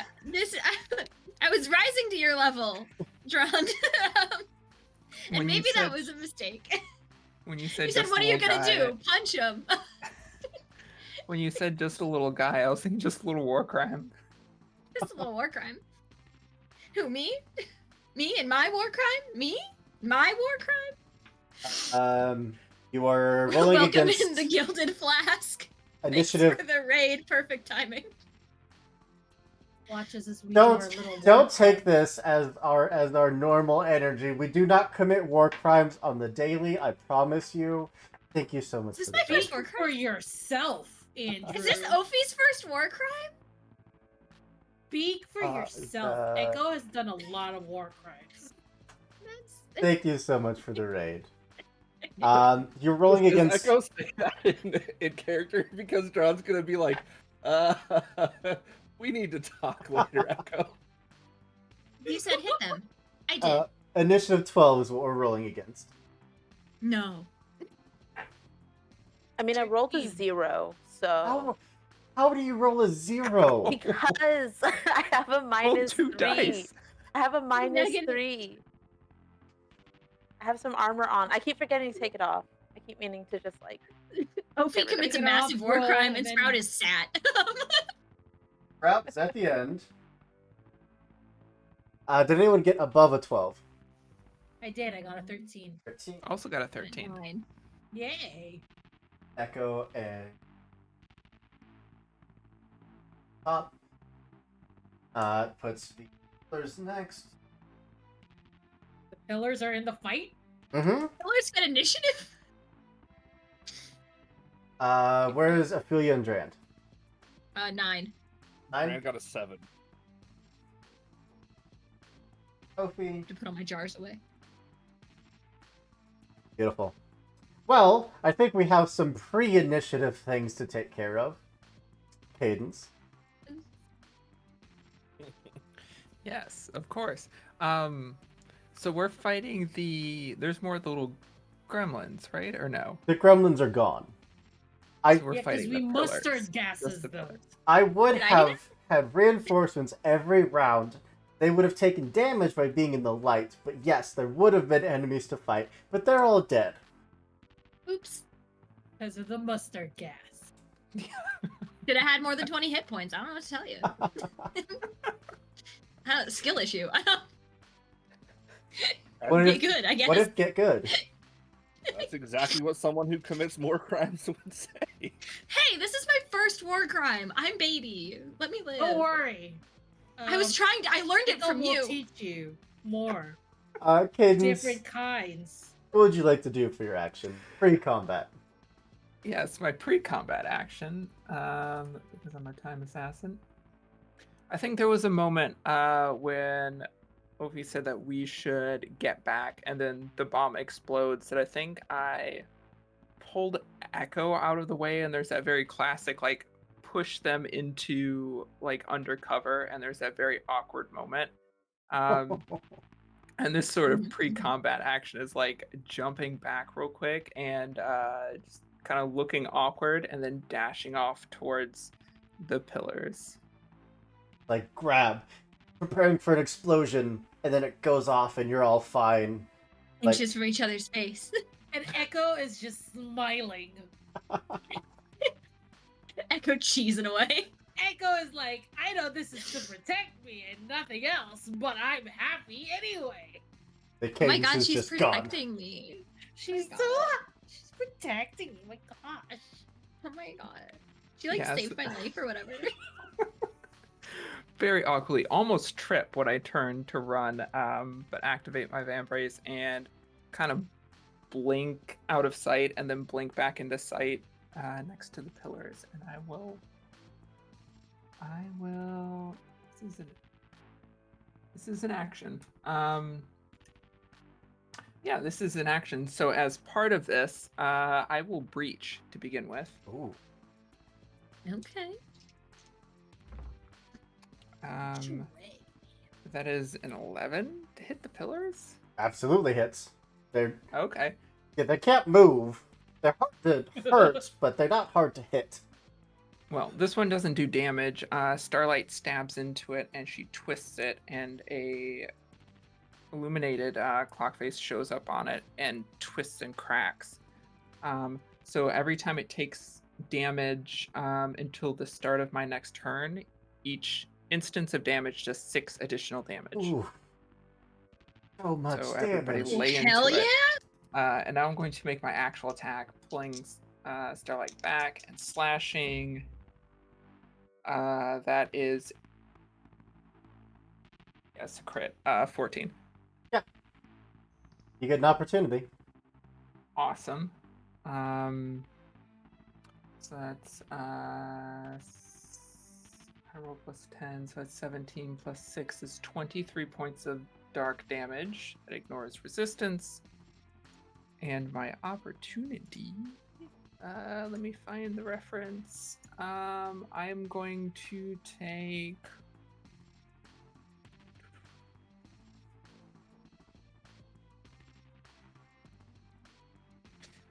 I'm guessing we can't do a status effect onto the pillars. They can physically be affected by statuses. Whether or not it does much to them depends on the status. I mean, it lets me do extra damage. That will absolutely. For the purposes of, like, if an enemy is affected by a certain status, that will still matter. Actually, no. Up close, I'm going to scan to discover vulnerability as my opportunity. Ooh. Ice, cold, water, any of that? Okay. Yeah, then I'll shout back. They're made of stone, ice, water, anything like that. And I'll kind of jump back from the pillar. Gotcha. And that was my pre-combat turn. I have a quick question Mhm. that could be constituted for pre-combat. Initiative is considered a check, correct? It's an opposed check? Mhm. Okay, so psychic backlash is also takes effect if something wins an opposed check against me. Because it's a group check, I don't know how that would work. Well, and I just wanted to check. the monsters don't roll their initiative. They just have a set initiative number. Okay, so it's So they're not doing a check. You're just trying to beat their set Got it. value. that's what I want to check. Thank you so much. Well, now that you have My turn. run up, stabbed one of the pillars. There are 6 pillars, by the way. Almost put it into crisis. The pillar is like cracked along the center, and is there's like flaking off. And underneath that like sandstone exterior is a beautiful obsidian. Cool. Is it my turn? Yeah, I mean you both are up first, so whoever wants to take the first turn. I think, yeah, as I jump back, it gives room for Echo to Please go forward. go for it. Echo brings out the canteen of water, and also their sword, and pokes it, and also like throws water at it. Just because listening to Cadence was like, water. It's like, all right, because I don't have Worth magic a shit. shot. I don't have magic shit. I just have a sword, so I'm just gonna poke it with my sword and pour water at it. Go ahead and make your attack. Dex and might. Where's my dex? Might. Alright. Alright, that is a 9, 10, 11. Absolutely hits. They're not Awesome. hard to hit. My damage would then be a 9, right? Plus It's six. 5 plus 6. Oh, so 9, 10, 11, 12, 13, 14, 15. Physical damage, and then I don't know if the water helps. It does have resistance to physical. Take it down to 7. But I'll throw an extra point of damage on there just as the water like seeps into the pillar. Sweet! Do I notice that? Where the water hits, it does immediately start to boil away, but some of it does sink in and just further causes that sandstone to crack and fall off. Would you look at that? Water! That Is pillar what Echo is says. in crisis, which means that it is going to lash out at up to 3 creatures. We'll go Cadence, Echo, and randomly roll for the last one. 6 would be Sprout. This is Insight and Willpower, a d6 and a d... Ugh. 2d6? Gross. Why would it have this ability?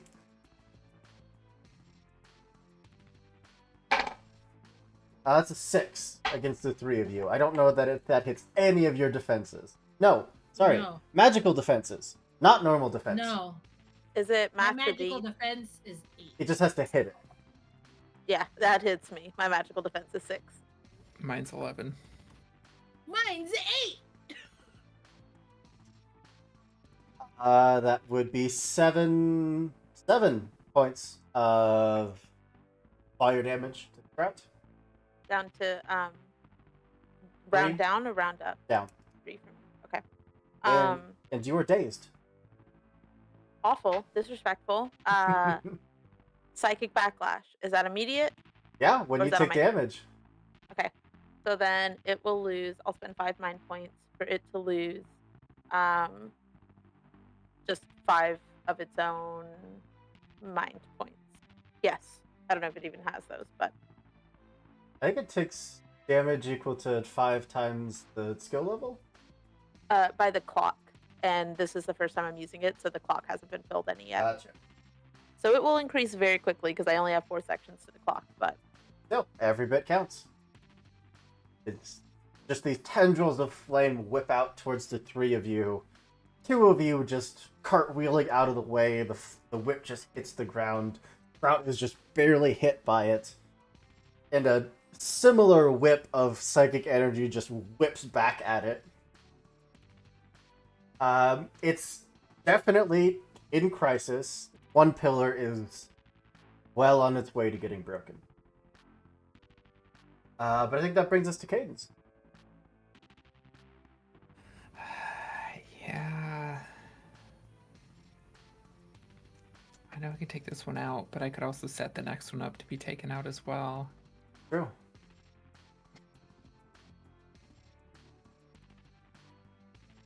Yeah, rolling out of dodging that fire. I'll glance back at Echo. I'll set the next one up, and I'll take off running. And I will lunge at the next one. I realized I rolled the wrong dice. I rolled too small of dice last time for my attack. I don't know if you can physically miss this thing. Well, I will. Oh wait, what was the pillar's attack total? What'd you say? 6. 6. It was an even number. I'm so used to you rolling odd numbers. I get a counterattack. Of that. I'm so used to you rolling odd numbers. So I will roll out of the way of that flame, and that's an 11. Yep. Very much hits. Defense of only 7. Okay. When I do the counterattack.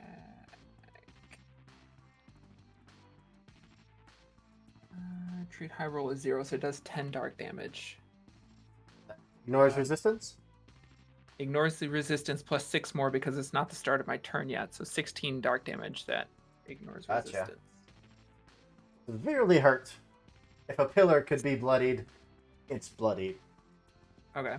Then I'll turn and dash towards the next one in line. Okay. And as part of my attack, I will breach again. So that is a 9. Defense 7. Awesome. So it takes 6 extra damage every time. I'll spin, kind of pull the blade out and spin and strike, and that's a 13. Mhm. I roll a 10. So that is 26 points of dark damage that ignores resistance.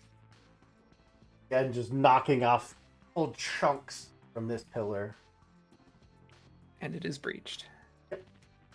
And the first one is no longer breached, right? This till the start of Right. your turn. Mm-hmm. Yeah, the first one is no longer breached, but the second one is. All right. That brings us to the pillars. There are still 6 of them, which means we still get 6 attacks. And That's so many. no. In fact, we're not going to do that. We're only going to use 5 of those attacks, and one of them is going to use an enrage, which neither of you have really done spells. We're just going to d6 it. Kate is 1. Or, Ophelia's 1. Echo's 5. 4. Sprout. Sure. That's okay because Uh, I don't have any magic, so This is insight and willpower. That's a 9. I assume that beats your magic defense. oh yeah. You would take a whopping 8. Oh. Oh, no, it doesn't do damage. Ignore that. You just cannot... you suffer from enraged, and you cannot perform the guard or spell actions on your next turn. So question. Hmm? No, never mind. That was a dumb question. I think I'm good. I will. Oh, it didn't do any damage. Nope. So I can't do anything. No, see, a big part of this fight would have been having minions to deal with, but someone had to go and ruin that plan, which I'm so proud of. I'm just a little guy. Well, we have 5 attacks then, so we might as well put 1 on each of you. And this is Dexterity plus Might, which is much better. The D12 and a D8. There's a D2. So we'll go down the line. Ophelia first. That Okay. is a 12 to hit against your magic defense. Against my let me. Where is my page? Oh, and that's a crit. Haha. Magic defense if it meets it. Mhm. Meets it, beats it. Okay, yeah. Mine is 12. God, I need to look at opportunities now. I never get to do this. Yeah, I had to keep them Opportunities. out because you're rolling so good. Oh, we're just gonna give +4 bonus to the next attack. Easy. Jiminy Christmas. So that was 14 points of damage to Ophelia. And you are dazed. Yeah, I bet. I'm not. Ophelia's not looking good, y'all. Did you not heal in all of this time? You didn't heal. I don't think we had. I'm just chance a to little heal. guy. Don't worry, I said 14 points of damage. 14. It's fine. I'm still up. You're an I'm still awake. alchemist and didn't drink a potion. Don't worry about it. I'm fine. Just give me a second. Damn. Can I ask a dumb question? Sure. How does a potion heal Ophelia if she's not organic? You don't know that I'm not organic. It's Magitech. We just don't ask questions. I'm organic enough. Cadence. I This eat is food. with the +4. That's a 24 To hit? Against who? against you. Against me? Now, Oh, you know that just barely. Yeah, that Yes. hits me. just Name me one I have person a that high doesn't magic hit. defense, but that hits me. that's gonna be 22 points of Oh, fire damage. I'm in crisis Ooh. since that was half of my HP in one blow. So you are dazed and slowed. Oh no. Yep. May I interrupt Exactly one more what I want. time? Please. I'm so sorry. I don't know if they're a whole entity, but the one that did damage to me is dazed. It's an effect of the backlash, so the insight die is reduced by 1. Or if willpower is better, then it can be shaken. It wouldn't matter either way. But for the effects of other effects that, like attacking a creature with a condition, that will matter. So we'll say that that's the one that was initially attacked, one that's very close to death. Cool, thanks. On to Drand. That's an 8. That's not a crit because that's 2 4s. No. Yeah, that'll hit. If it's magic defense, it hits. And that's 14 points of fire damage. Oh, I'm good. And you are dazed. A little annoyed, but I'm good. On to Sprout. Heaved. At 8. For who? On to Sprout. Magic or physical? Magic. Come on, who? Yeah, that hits me. That's 17 points of fire damage. Down to 8? 7? Yeah. 8. Thank you. Does that bring you to crisis? Your mic didn't pick that up. I muted myself. Confession time. My hit points reset, and so I've been trying to do the math and recall to figure out what mine were at. So I'm probably in crisis, but I don't know what I'm at. Use your best guess. Okay. If that puts you in crisis, you are dazed and slowed. I mean, I'm already dazed and enraged. Can I be all of the status effects at one time? Yeah. We're halfway there. I'm gonna say it puts me in crisis because that feels fair. Oh, if you're already dazed, then it acts on slow. Yeah, I'm gonna say that I'm in crisis. Echo. A 3. No. Does not 3. hit me. Yeah. Nope. At least one of those flame whips just strikes the ground. The rest of you are hit, and it's trying to infect you, but you are not of draconic blood, so it's really just the sap of your energy, very momentary. But that's it. It's done. Ophelia. So I'm gonna be a problem again. Ophelia sort of like hasn't even closed up the compartment, just like grabbing more shit. And like realizes they're out of a couple of bits that they need, and so just starts like just tugs a bit of metal that they have been keeping from the mithril or whatever to rebuild the arm. Tugs that out, throws that in. They're building a potion, but I don't have enough inventory points to build a potion, so I would like to ignore that and use my quirk instead. Absolutely. So that just means that I roll for instability and ignore the material costs, and everything's fine. And this time it'll be fine, but next time it might not be fine. Oh, that's 6 instability. That's okay. We're fine. Everything's fine, and I'm still good and great. Mhm. And then I'm gonna make a potion. Okay, and I've got for the potion. It's a 15 and a 1. So me and every ally present on the scene, thank you. 35 points to everybody, because my potions are super effective. Everybody gets 35 points. Thank you. Just running around, Incredible. passing around juice Damn. bags. Thank you so much. 35 points. 35 hit points. Sweet. See, I just picture, like, you've made this potion, just close up the compartment, and just, like, from pores is just this healing gas that just hits everybody. It's the fingers, the caps of the fingers come off, and it's just like mist. Awesome. But that is only allies. Dang it. All my hard work. But It's that okay. I'm still not at full, so it's fine. brings us to Drand. All right. I am going to place my hands on the ground. I am going to channel ice through the ground to 3 of the pillars, because this is each target hit by the Ooh. spell, or I can do it to up to 3 creatures. Yeah. So, So I'm you gonna have cast this. one pillar that's very near being broken, one that's about halfway there, and the rest are untouched. Awesome. So I'm gonna go ahead and cast this. HR plus 15 ice damage. Which one are you targeting first?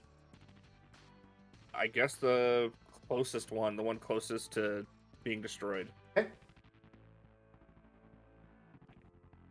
This is against magic defense, not normal defense. That is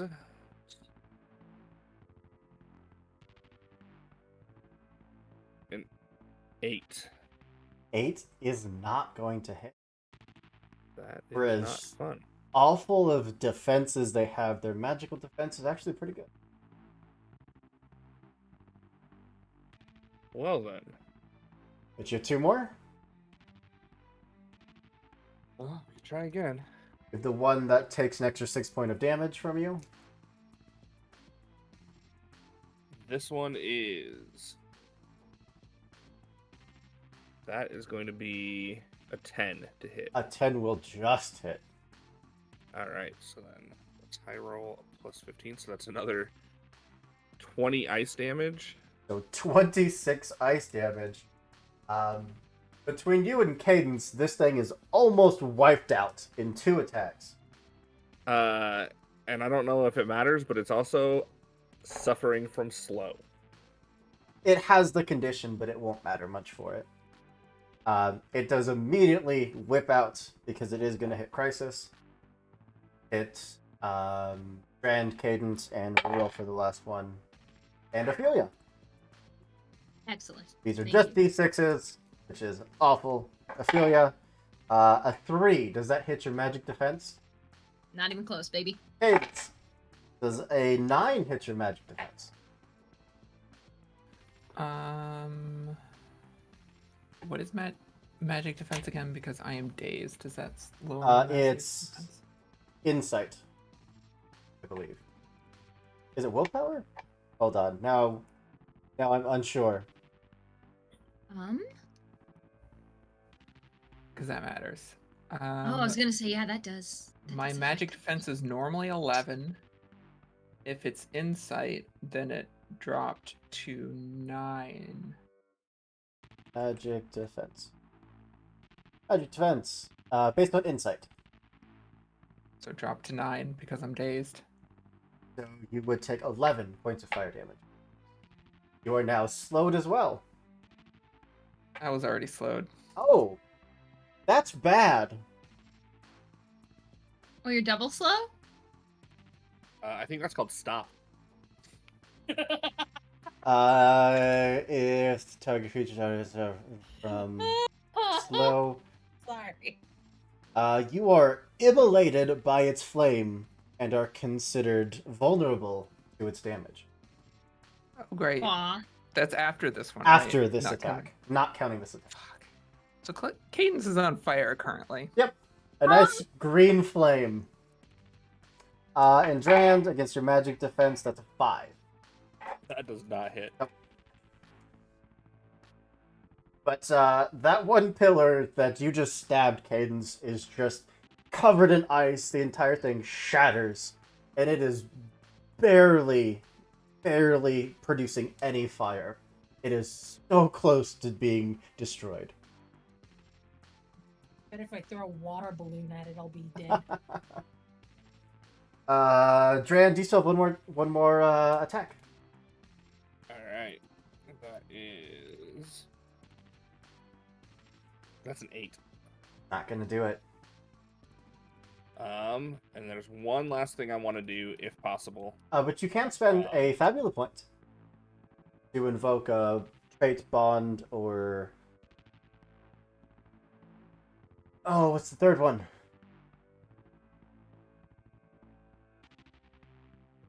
Well, I need to watch our how to play.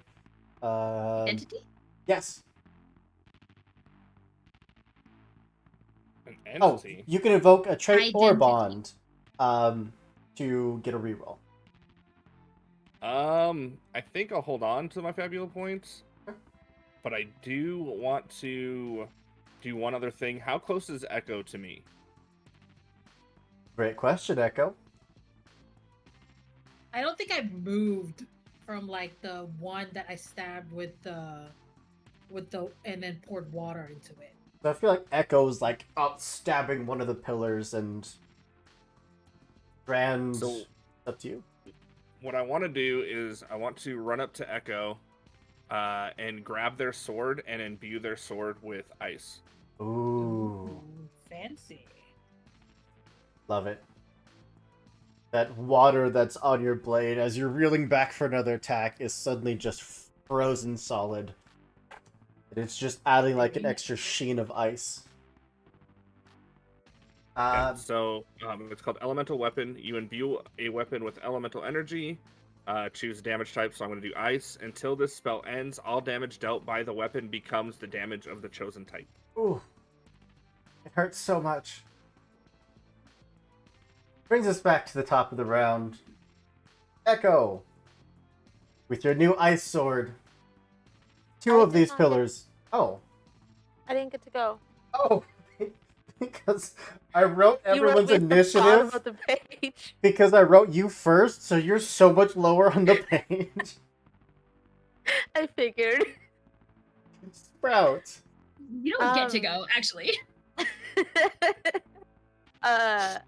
Can I tap in and I want to see if the shadow things are still on the pillars, or if I don't know if I'm allowed to try to do that again.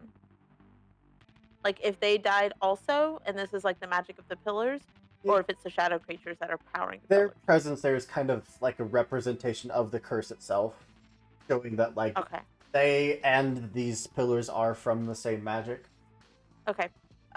So I forgot about this earlier, but I have painful lesson. Technically, I could have performed the study action for free earlier when I Yeah. took damage. Absolutely. Do I get the sense that the magic itself would also be affected by light? Or is It's that neutralized those now? creatures that were affected by Okay. light. Okay. Well, and I can't do what I wanted to do because I am slow, dazed, and enraged right now. Which what does that mean? I mean, if I'm here to be a punching bag, that's what I'm here for. But I can't remember what the last. What is it? What did you say for enraged? I can't take guard You or can't take the something guard else. or spell actions. Okay. I would just like to pick. I mean, I could hit it. I don't think it's gonna do much. Oh, is the dragon taking damage while we're doing this? Oh yeah. Oh, cool. Cool. Yeah, every time that pillar has like whipped out in its flame, it's shooting just jets of green flame down those chains. I'm sure the dragon's fine. The dragon's been getting flamed at for like thousands of years. It's fine. It's not making any Dragon's been noise. asleep for thousands of years. It's not making any noise. Like it's standing there, just kind of taking the hits from the flame, but That's so sad. It's just used it to seems this. to understand what you're doing and is not absolutely not doing anything to hinder you or get in your way or distract you. Okay. I will do. I'm gonna pick a pillar that we have not attacked yet, and I would just like to use the hinder action to imbue. What is that? I have dazed or shaken, so I'm gonna do weak Oh, okay. on a pillar. Weak And it- will matter. If I can, I don't know that this will matter because I can't officially take the guard action, but I would like to move closer to Cadence Yeah, absolutely. to be ready to guard as soon as I am allowed, if I can. Which I'm It's sure, like, clear. every... it clears at the end of your turn. Oh, thank God. All of them or just one? Just that one. The others would Okay. require you to remove. Okay, that's fine. I'm sure, like, every step you take towards Cadence, you're just running across the battlefield, and suddenly Cadence is just somewhere else, and it's just turning around, Like- running again. Damn it. Chasing this ball of fire, trying to be helpful. Everybody here just chasing Cadence all the time. That'll be my turn. All right. So then that brings us to Echo at the top of the round. Cool. Is the thing that I'm hitting still alive, sort of? There are two pillars that are very nearly broken. I'm going to attack the one that is nearest to me then. Go for it. Defense all right. of a 7. Well, That is 7, 8, 9, 10 Mm-hmm. to hit. And my highest is 7 plus 6, 13. I don't know if the ice sword helps. I Don't need know what to do. I need to take a slight step back. Brand, the one that you hit, did not do 26 points of damage. It did 46 points of damage because it's vulnerable to ice. So the one that Cadence hit and breached just erupts. The sandstone is completely removed, and it is now just a beautiful obsidian. And yes, Echo, the one that you stab with your ice blade. How much damage did that do? 7 plus 6, 13, but I don't know if that's physical, but I don't know, like, now that it's the ice sword. Becomes ice damage. Cool. So So 26 points of damage, and another pillar Sweet. is destroyed. cool. Vulnerability well, that's my is turn. mean in this game. That's my turn, I guess. Okay. Cadence. 2 pillars down, 4 to go. And I am on. I'm on fire, but it's not like burning fire. It just makes me more. It's more like it's weakening you, and every time it would hit you, it just lets more damage go through. It lets it hurt you so This much is- more. This is just gonna be for flavor. I'm gonna throw the water that I was gonna throw at the pillar before it died, like on Cadence, just to see if it helps at all. shot. Just Down. be like, ah! I can't make that joke. We'll move on. Cadence. Oh, to me, yes. Cadence is slowed and dazed. Not having a good day because those are my main stats as an assassin. But I will rush forward to the next one. I think she probably stumbles at one point. Oh, wow. My dice are so low now. Stumbles, and I'm going to breach again on this first one. What is that? That's a 6. So that's 8. That's 8. 8 hits, defensive 7. Okay, so it's breached. And I'm going to take the plus 6 damage. Because I don't think it has shield or armor. Actual attack. Oh, fuck. That's a 3 on the actual attack. I think she's being on fire, being dazed, and slowed. She pulls her sword out after breaching and goes to slash. And I think just stumbles. Just completely misses. Falls down to like a knee. And just is sitting there breathing hard. That fires more, again, just sapping strength and actually burning you. And if fire could feel smug, the fire that is around you is absolutely just relishing the fact that it has drawn such a powerful warrior to. But that brings us to the pillars. There are 4 left, and we aren't happy about that. We or you? We're a collective. We meet every Tuesday. Don't include us in that hoop.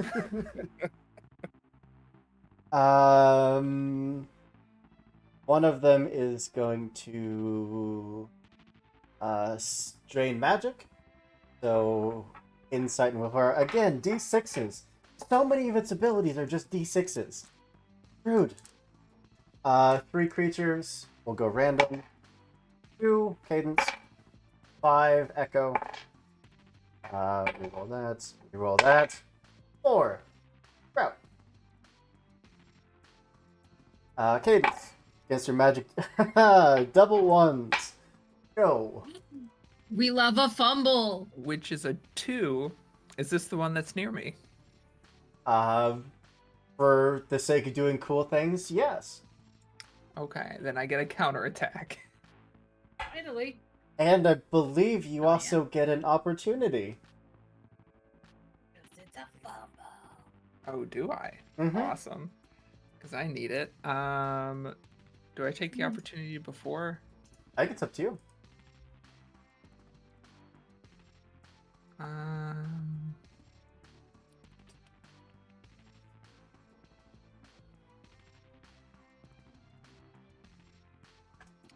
I'm going to give it weaken. I'm gonna make it weak. Sure. Well, I'll mark the 2 of them right now. And then I'll make my counterattack. That's a 10. Mm-hmm. Awesome. That was a high roll of 6 because my rolls are shit right now. So that's 16 plus 6 is 22 plus Oof. 2 more because it has a status effect. Oof. A cheap shot. So that is 24 points of damage. Dark damage, ignore resistance. Gotcha. That one is almost in crisis. Well, that's so that was its drain magic against you, which failed, and then the one against Sprout.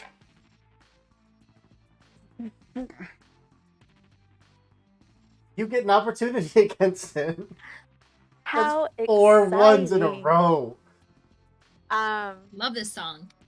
Do any of these have? Is it only the 2 that have weaken right now? 2 of them, yes.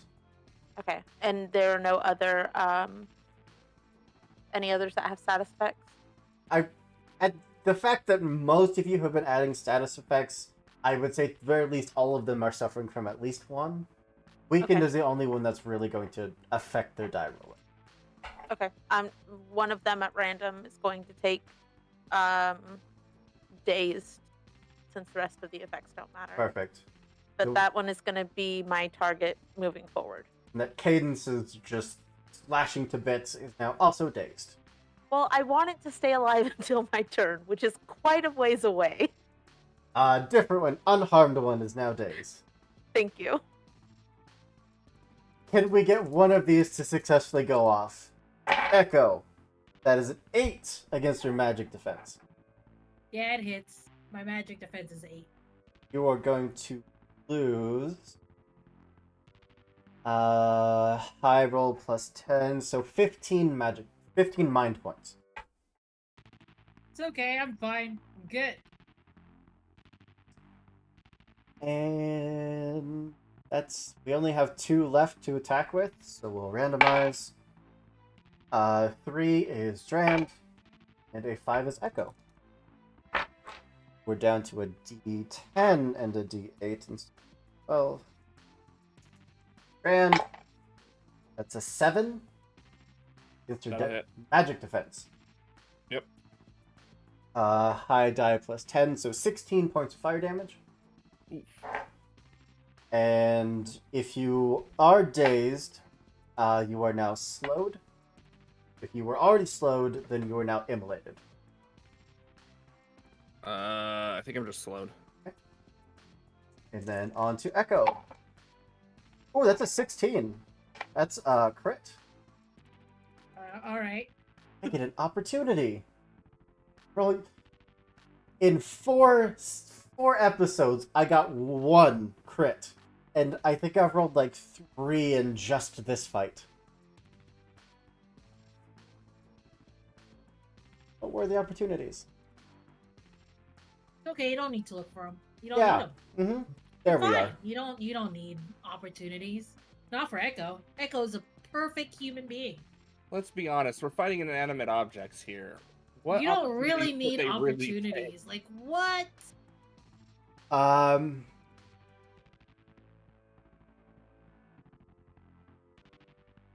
You could fall in love with another pillar. That's an opportunity.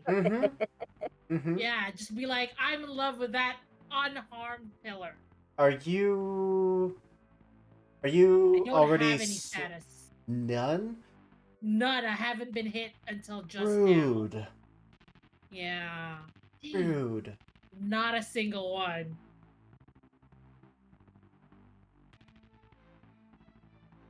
I guess it's just gonna give you weak then. Alright. What does that do when you're weak? It lowers the die of, I believe, or Light. height. I Might. might, yeah.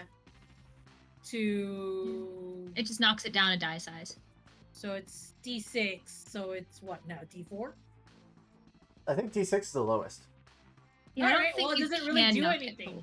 No, it sure doesn't. But it wouldn't know that. But that Even was until now. 18 points of fire damage. Alright, that's fine.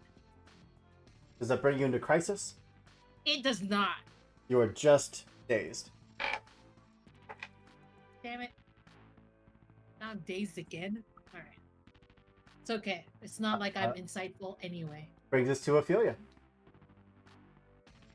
Oh man, I would like to commit atrocities. So you can spend inventory points on things that will clear conditions. This is true. Anyone can, not just you. Yeah. That's true. I don't know that I have enough for that to be super worth it at this point. Fair? Just because everybody has conditions going on. I think I would like to do a hit. If I may be so bold. But first I would like to take advantage of my robotic tendencies, and I would like to use my acromorphosis and just turn the fist into something beefier than a fist. Hey, what is good against? We're going with the classic. We're going firearm. Love to see it.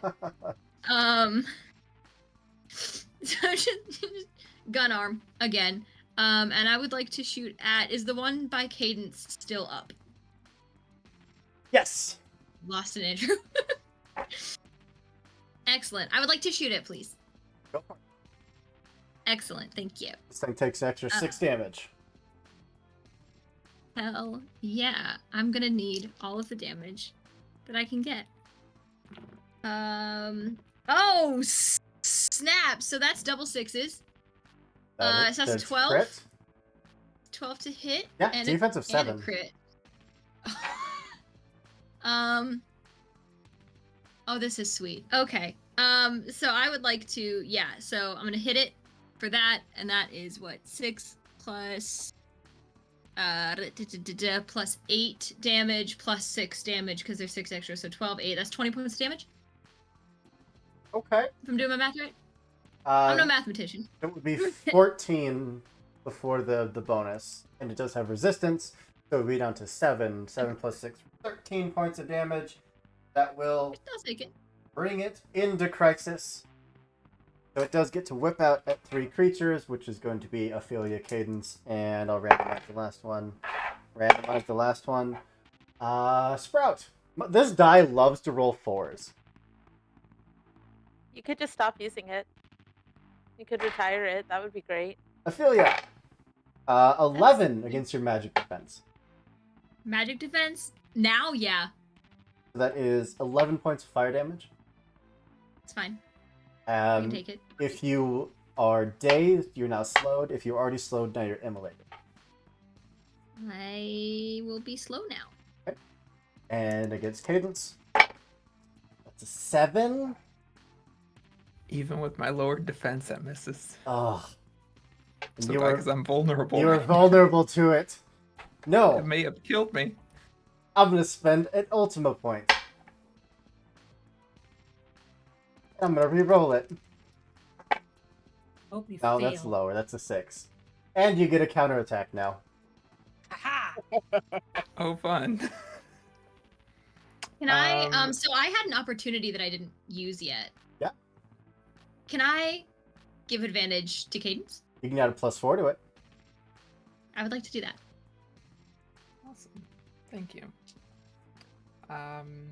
You physically cannot miss right now unless you roll double ones.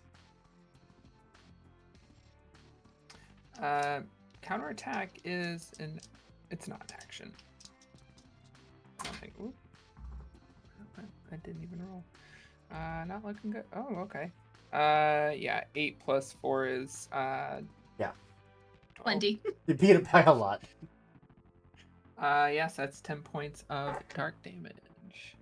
Including the 6? Oh, yes, plus my 6. 16 points of dark damage. Oh, Breach really pays dividends. We love to see it. Up to 53 out of 60. Yeah, it whips Ophelia, causing your body to just start slowing down. Tries to hit Cadence, dodge it, strike it again, and then it sprouts. Is a 5 for defense? It doesn't hit me. No. These 6s are rough. I don't know why 90% of this thing's abilities rely on D6s, but it is so rough. Because we'd be dead otherwise. Yeah, it is. And you had reinforcements? It's supposed to have You would not reinforcements, survive this. yeah. Yeah. Do you think you could summon some of those exploding snakes from outside? Half of the pillars are now nearly dead. 2 of them are dead. 1 is barely standing, and that brings it to Drand. I am going to target the nearest pillar to me. Yeah, probably an unharmed one. And I am going to cast Iceberg on it. Okay. Magic defense of 10.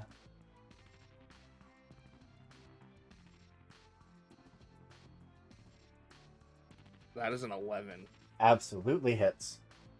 This is going to hurt. A pillar of ice magic envelops your foe, suddenly dropping their body temperature to critical level. The target suffers high roll plus 25 damage. Oh, it's dead. I love this song. So, yeah, that's 5 plus 25 damage. So with 30 points of cold damage doubled, it is one of those pillars that was untouched is immediately shattered. Excellent. Full to dead in one attack. And then I'm going to have to step back, and that will be the end of that. Okay. There are 2 pillars left? Oh. There's still 2 left. Routes. How long have we been fighting this thing? We're in round 2. We're still on round 2. Round. And That's you right. wanted to throw reinforcements at it? Round. Is it my turn? Mhm. Oh, how exciting. Okay. Is the one that has 2 status effects still standing? It is. It is untouched. Thank you so much, because I've wanted to use this effect and I haven't had a chance to. So that is now my cognitive focus, Mhm. because it is suffering 2 status effects. I get nice fancy things because of that. What is important right now is that how anybody super low on health, anybody at risk? I mean, I'm at 24. I don't know if anybody's lower than that. I'm like at 3 Are you in points near crisis? crisis. No, just 3 points before I get into crisis, but I'm not yet in there. Same. Okay. But my crisis is higher, so don't worry about it. Okay. I would like to use my. Well, okay. Actually, what I'm gonna do is I'm gonna swing my stupid broad axe at it Ooh. because I get to Okay. do that. Yeah. I'm just gonna do it.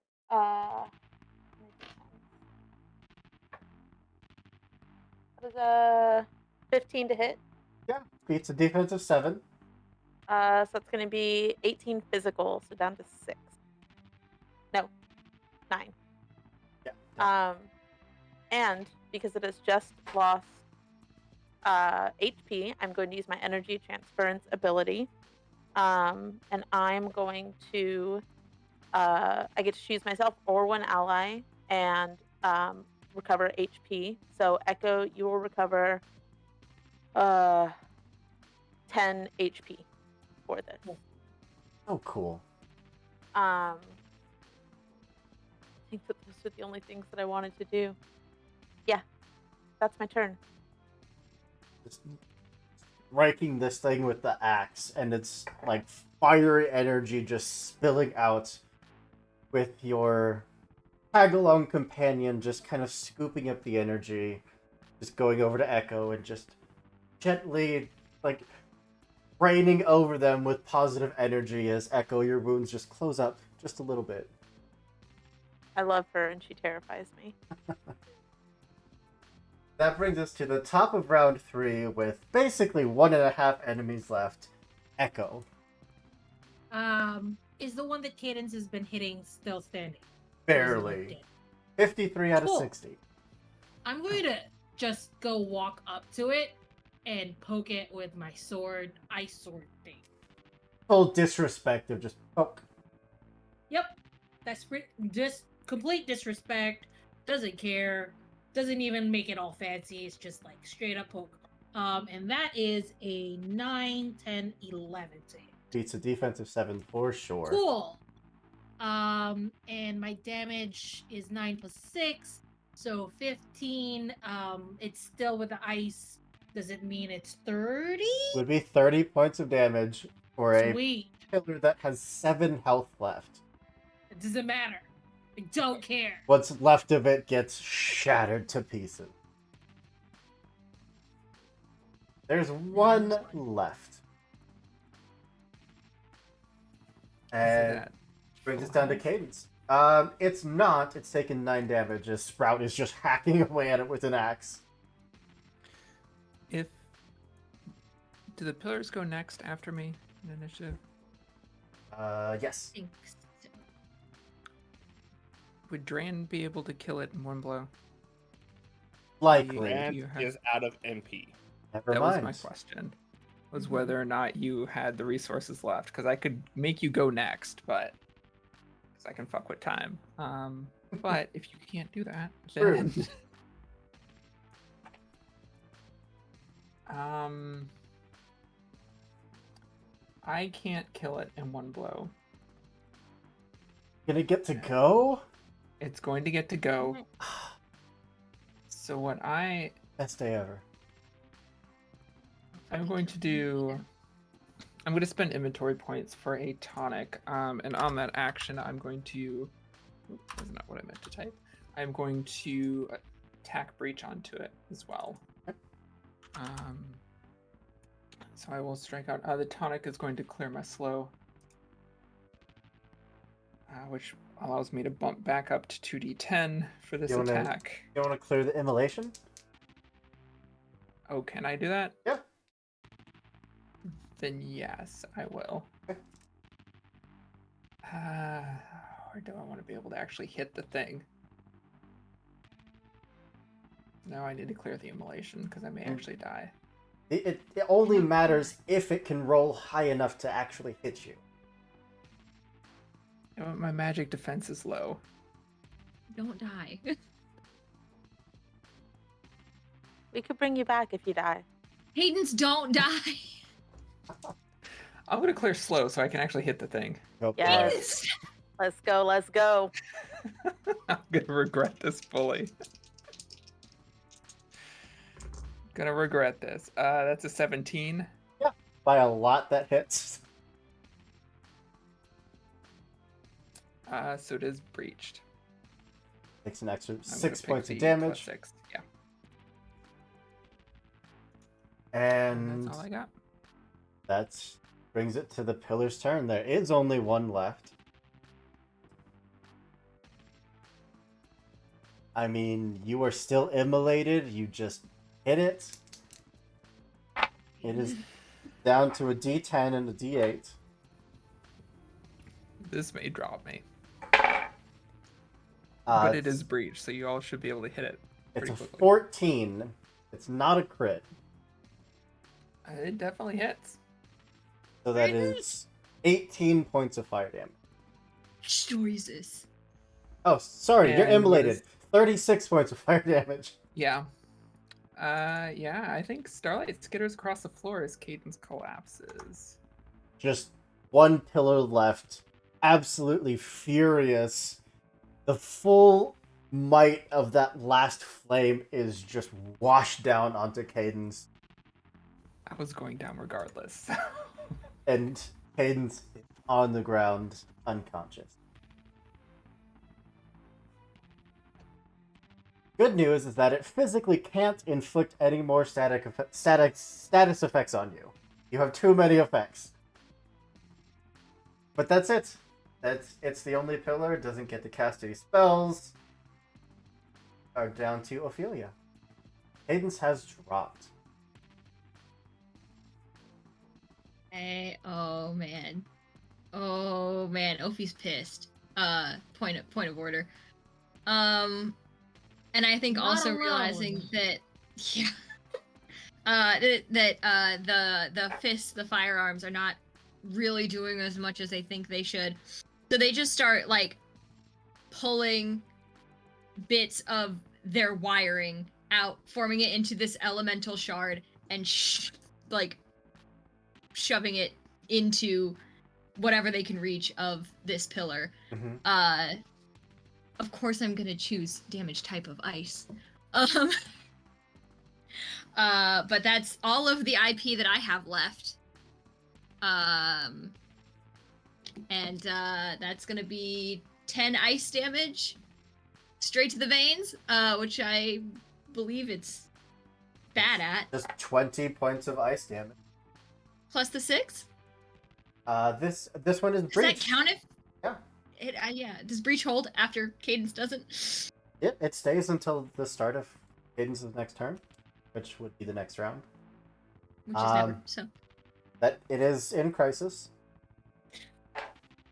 So we're gonna go against Ophelia because you hit it, and then I That's just fine. have 3 against Drand and against Sprout. Yeah.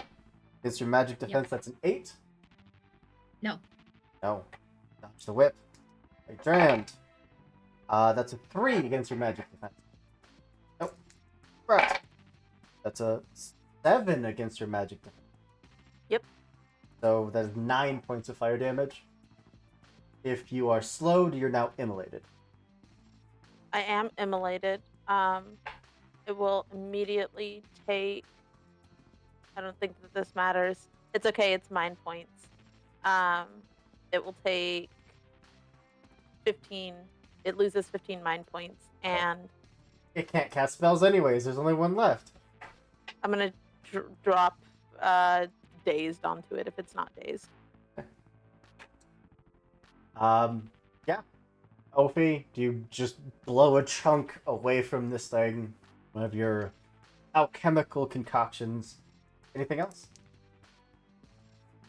I think that's all I can do because that's an inventory action. I know there is a point where you get a free inventory action.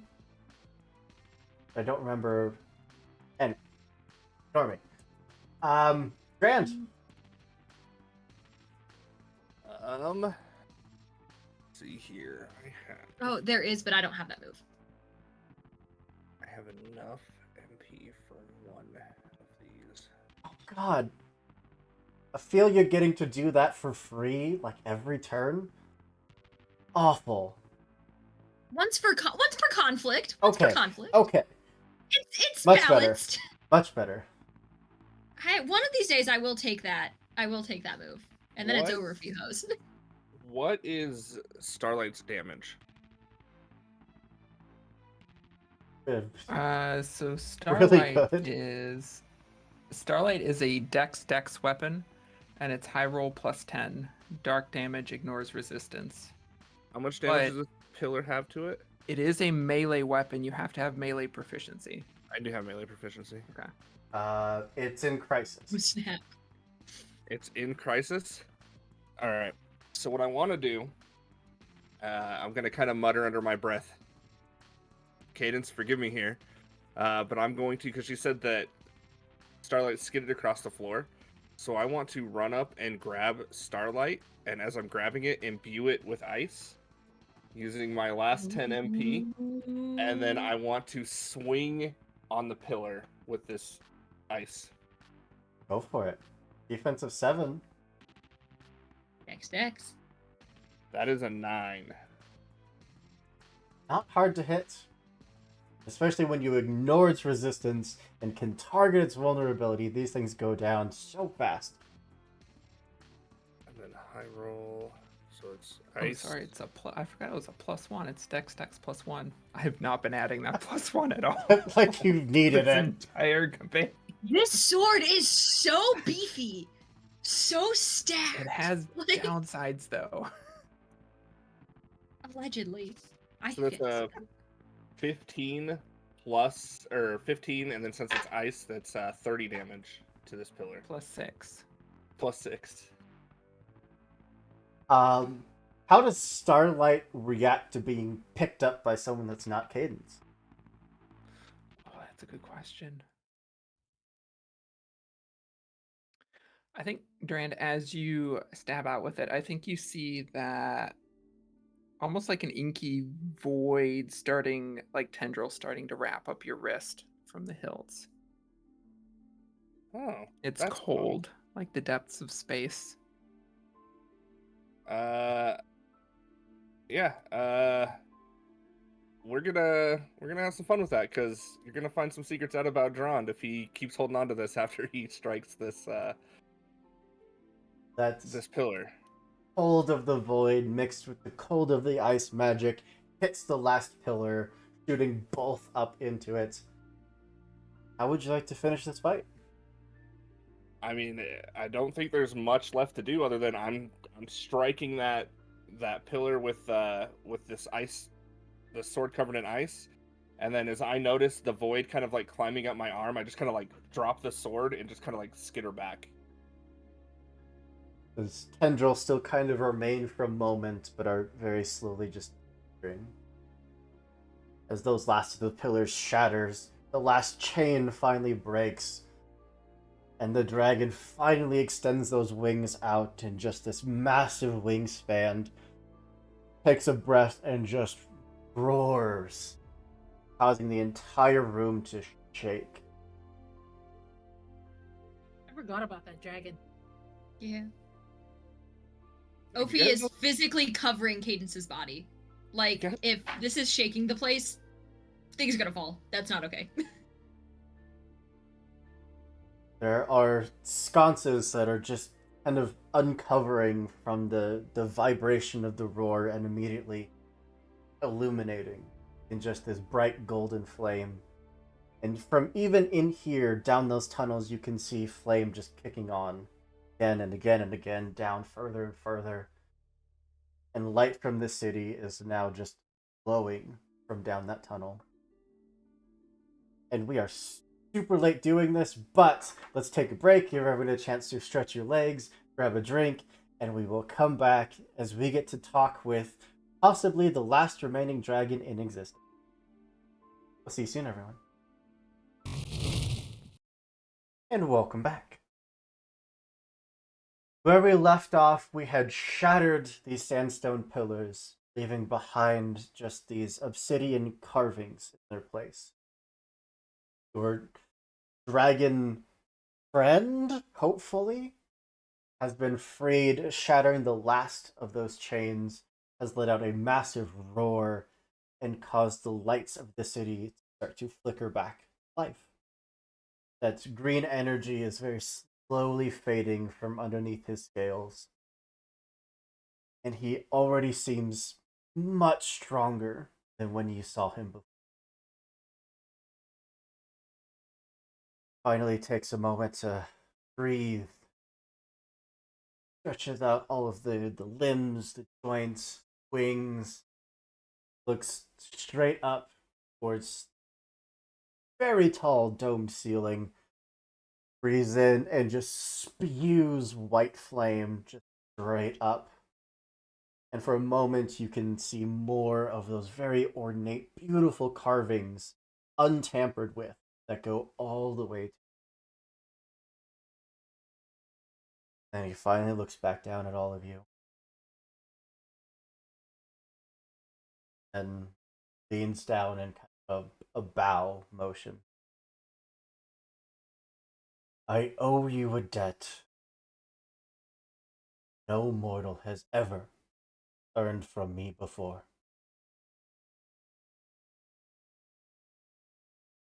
Um, is Cadence still like knocked out, or is just sort of like lying down, awake already? Aiden's slowly coming. Awesome.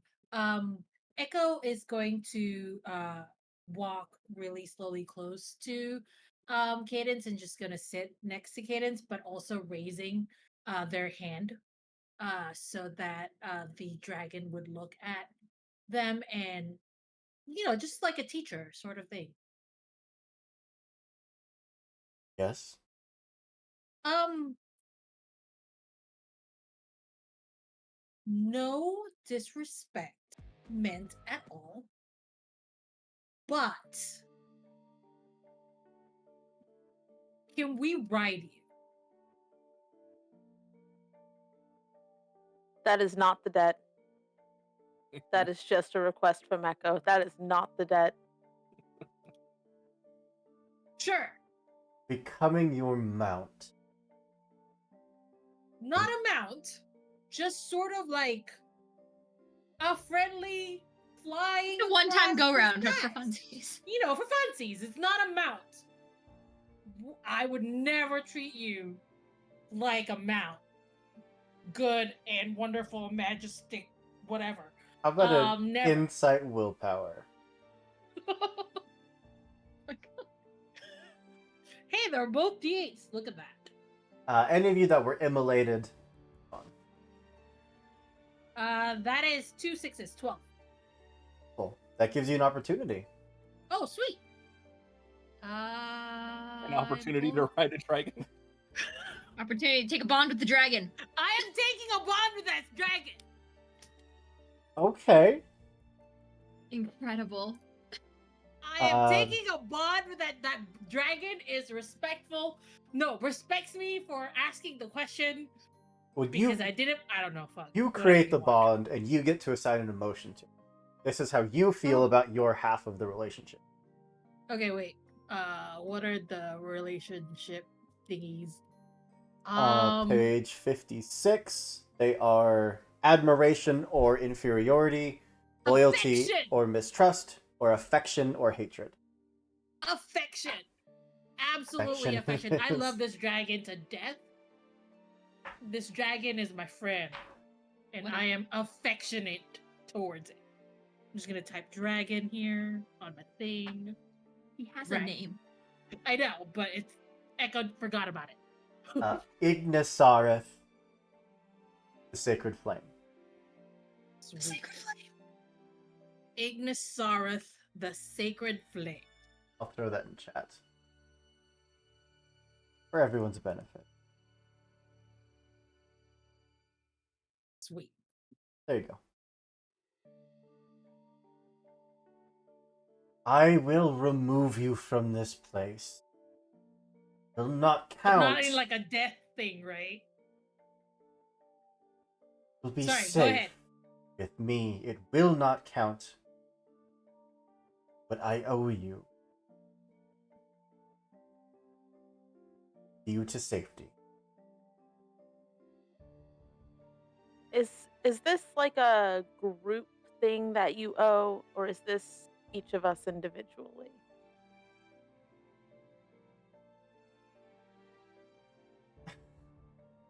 That head just turns to you. There's a small flash of anger.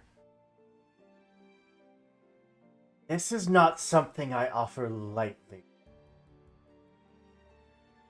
I just want to know the limitations so that we can be sure that our request is respectful. So just take a deep breath, similar to what you'd seen before he just spewed that flame. I cower. But instead, there's just flame that kind of starts cracking out from under the scales, and that massive stature starts to shrink, turning into this like living flame that is very, very rapidly lowering down to your size. And then that flame just dissipates, and you are staring at a poor olive-skinned individual with just like bright red hair that flows down in a ponytail almost to the ground. If you were inclined in such a thing, you might say that he is very striking. And just holds out a Echo has holds out a hand to you. like the biggest disappointed face ever, but doesn't show it to the dragon. Everybody else though can see it. Echo is disappointed at this turn of events. Holds out a hand to you, Sprout.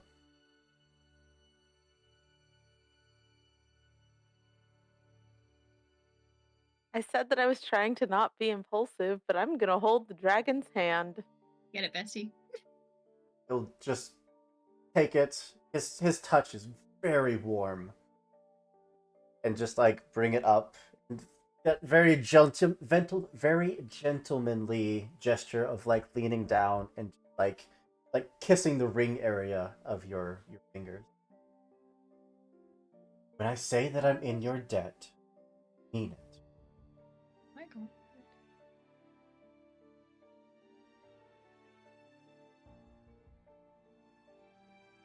I think.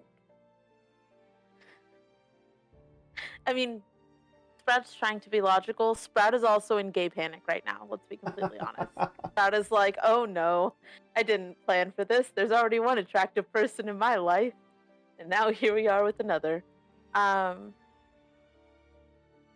I think, just kind of nods and pulls their hand back, and just says, I'm sorry that it was people like me that did this to you. Clearly not the same. Now looking.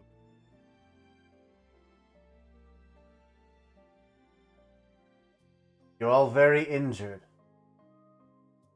Take what time you need. Explore the city. Rest. You're ready to depart. We will.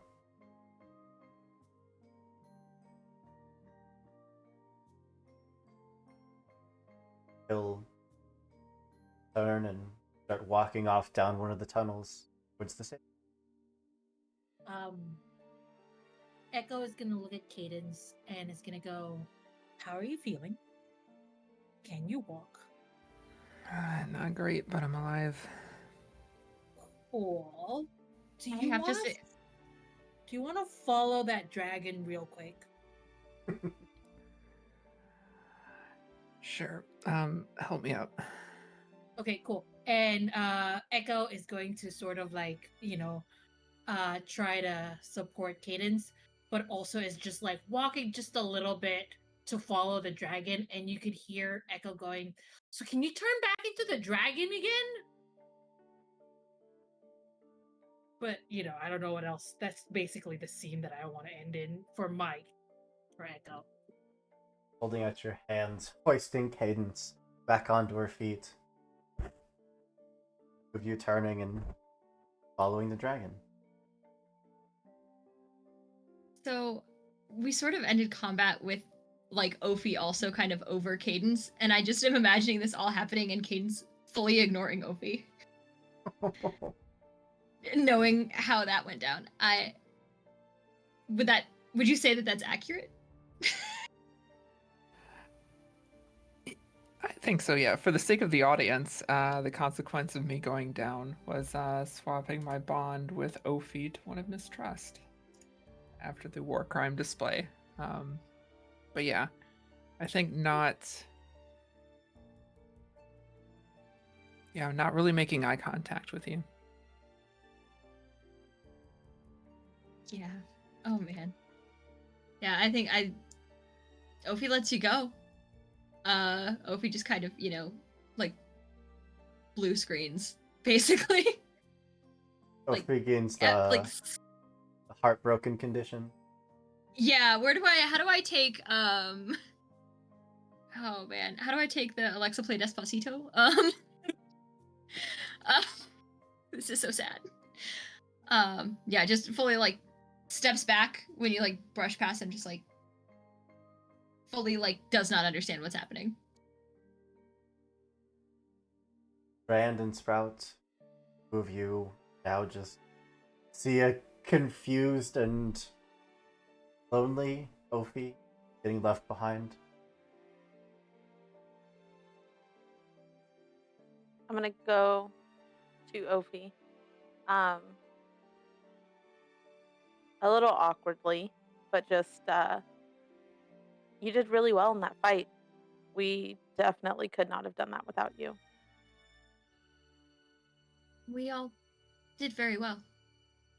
Yeah, but sometimes it helps to hear it.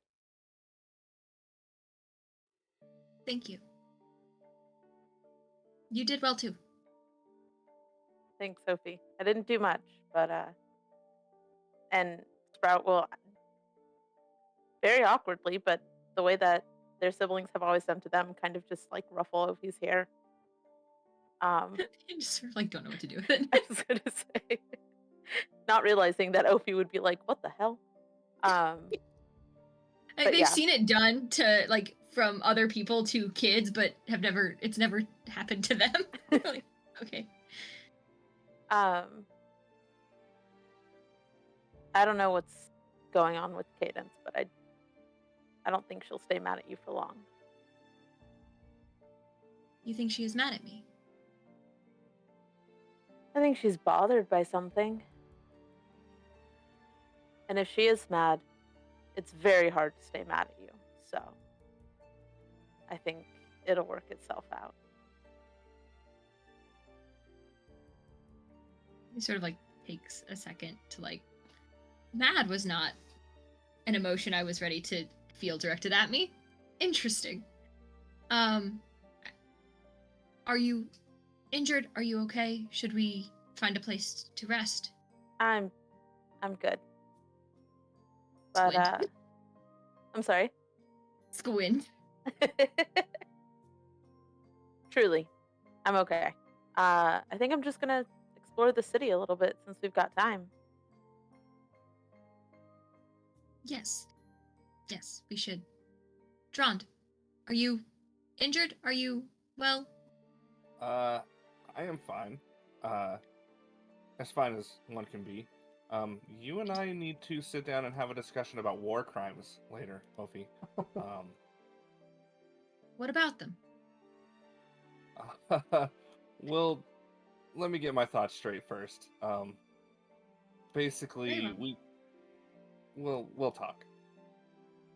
Very well.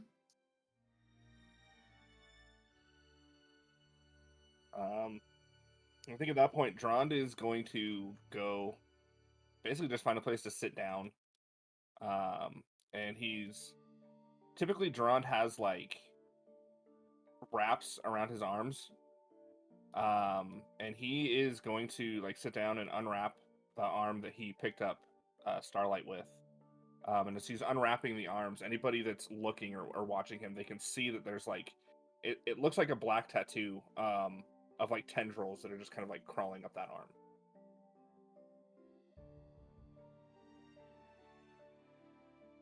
arm.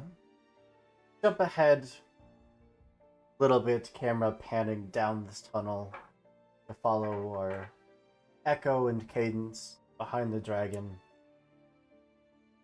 Does call back to you that, yes, can revert to my dragon form. This is more convenient.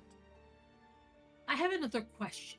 When you revert to dragon form, does it always have to be the big dragon, or can you like be like smaller size, like a cat dragon?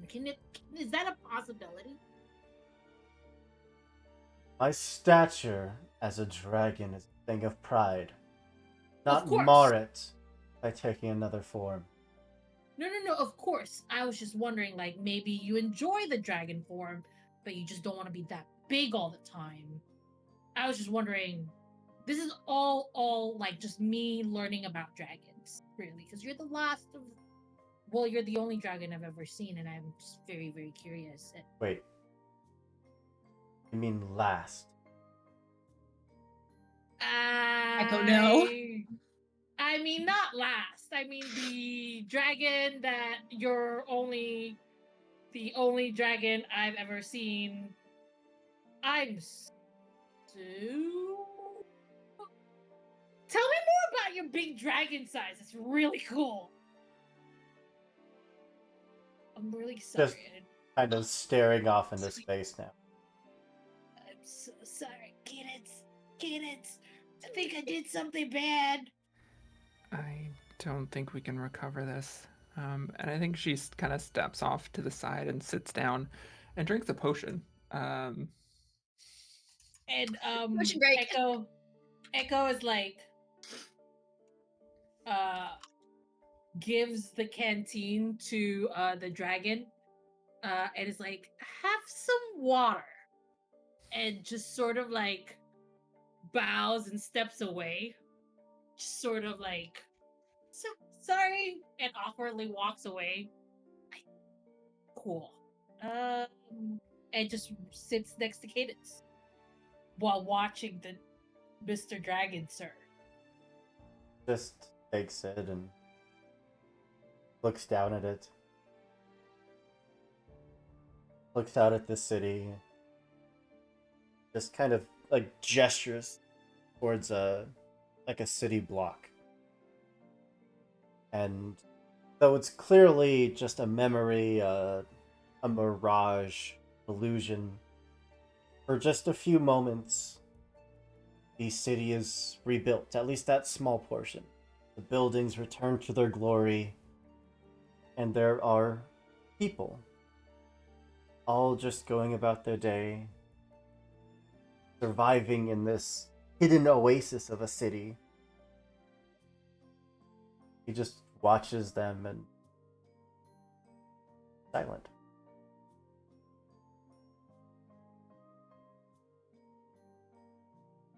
And Echo is very awkwardly just sitting next to Cadence and is like, oops. It happens. They would have found out eventually. I mean, I didn't know he didn't know. I think it's best if we give them some room. Yeah. Definitely the best idea. How are you feeling? Like I'm starting to become a liability in combat. I do well striking from the shadows, but in fights like this, I keep finding myself in danger. Disagree greatly. You're always the first one to attack and always brings down a lot of our enemies first, you know? I don't think you're a liability. I think you're really, really good.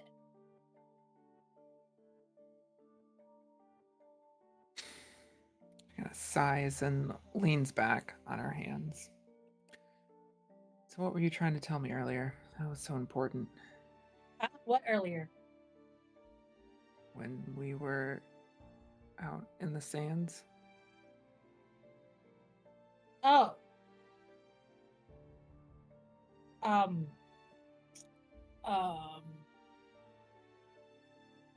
Did I say I was still gonna tell you something earlier? I don't think I said that. Said it was important.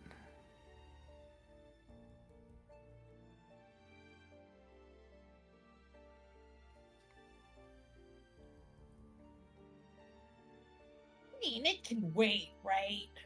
I mean,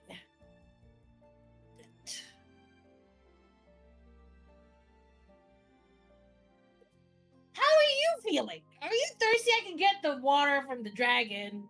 It'll be totally fine, and then we can talk about it when you're feeling less weak. That's the word. Weak. The potion pretty much did its job. Why are you acting weird? You're not weird. You're weird. I mean, no one's weird. I'm fine. I'm 100% okay. I'm cool. And Echo is like playing around with the rocks on the ground or something, just not looking at you at the moment. Well, I'm fine. You're weird. I'm not weird. You don't seem like you're fine.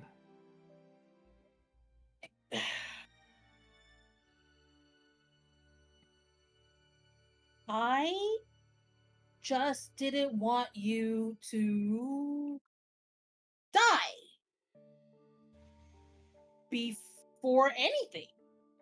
You know, I just didn't want that to happen. That's all. That's normal among people who hang out with each other, right? Like I didn't want you to die. That's what I meant. Very important thing. Mm-hmm.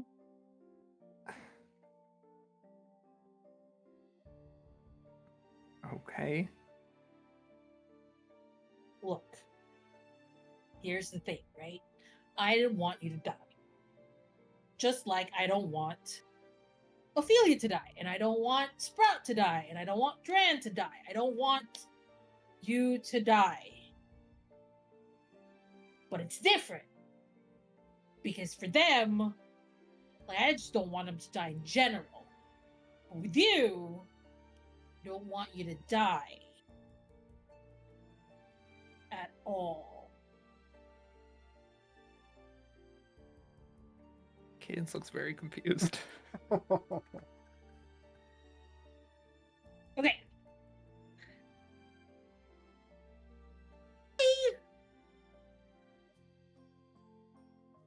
Ever since we first saw each other, that long time ago, I thought you were very nice. No. Not nice. No, you are nice. Pretty. Yes. But everyone's pretty, right? When you meet them for the first time, everyone's great and pretty because, like, that dragon was pretty. No. Okay, you know what? I like you. That's it. I like you. All right, and I just wanted to tell you that before you die. Not that I want you to die. I don't want you to die. I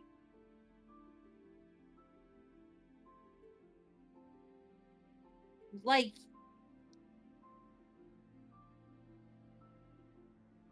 Cadence, I think, sits there, just staring eyes wide for a few moments, and then leans in and kisses Echo. And Echo's mind is mush. And is like, what is happening? But then after a few seconds, gets into the kiss. Really enjoys it. Really, actually. Forgets everything else around. Forgets about the dragon. Forgets everything. Just really gets into this kiss. Two of you find that the rest of the world has kind of fallen away. And for just a moment, the glow of the city around you, illusionary citizens coming back to life, things feel normal. They feel right. Feel happy. And I feel like that is a fantastic place for us to put a pin in this episode. Everyone time to rest, recover, plan our next move. Yeah. Love it so Let's much. go. Thank you all so much for being here. Thank you to my lovely cast who fought a very difficult fight. Intentionally difficult, even though it was cut in half by the acts of one very pissed off Ophelia. And It only took one war crime. Who knew? thank you to everyone that came to watch us and support us. We heckin' love ya. It's we technically could stream without all of you, but it wouldn't be nearly fun. Um, but I do want to go around one more time and give everyone a chance for you to tell the people who you are and where they can find you on the internet. So clockwise starting for me, which means that we are starting with Kit. Oh man, oh no, my cheeks hurt. I'm just cheesing so much. Hi guys. I'm Kit. I've been your war criminal for the evening. aka Ophelia. You can find me places on the internet, namely Twitter at KitRollCause, same way it's spelled somewhere below me, I believe. And you can find me bothering the Lost Caravan frequently. Just being a little guy all the time. Let me see, where am I? Where am I? I think actually next I will be right back here on Wednesday playing the Simulocus, DM'd by the delightful James.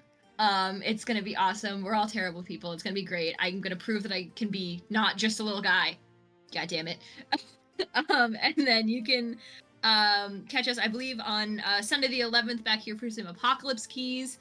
It's gonna be great. It's been a long time, but we're gonna do it. It's gonna be awesome. I love that squad so much. On the 12th, on Monday, we are starting a game of what is it, Cottages in Cerberus. It's sort of a playtest showcase situation ahead of their Kickstarter. It's a delightful game if you like cottage core vibes and Monster Hunter. There's a mechanic that is based on the spoon theory. It's delightful. It's lovely. I'm gonna play an ice cream wizard. Come hang out. And then on Fridays, every other Friday, you can catch me over on Life in the Apocalypse, where we are just about to close out season 1 of A Season of Secrets and Shadows, our Regency-flavored Monster Hearts campaign. It's been delightful. We committed much more war crimes than I did tonight, so jot that down. And then right back here on every other Saturday with these lovely folks, doing probably less war crimes, admittedly. But there will be more things I will not be able to announce as I'm able to announce them, so peep the socials for that. Oh, that stream cam. There we go. Up to Anna. That's me. Hi, I am Anna, aka Archival Dust Bunny, most places on the internet. Korean trans advocate, museum worker, and TTRPG streamer and podcaster. You find me on Twitter and most other social media at Archival Dust Bun. As far as where to find me, Sunday night you can find me over on Zilzaddy's channel with Story Talk. It'll be a roundtable discussion about playing difficult characters, diving into the role play of how to successfully bring those to your table. That'll be at 8:30 p.m. Eastern. Tuesday night, you can find me over on Ballad of the Seven Dice with Nostradamus Core Phantom Ice. That is our Lancer miniseries. I pilot a mech called Boiling Point because I do not believe in reactor safety. Reactor stress is a resource in true Harrison Armory fashion. Come and check that out as we explore a neon planet. Wednesday night, I will also be here playing Locus, one of a number of garbage people for our characters. It's really great. Saturday at 2 p.m. Eastern, I believe, I will be here again, a Lost Caravan, GMing Thirsty Sword Lesbians. Who made questionable decisions bringing me on for that. It'll be fun.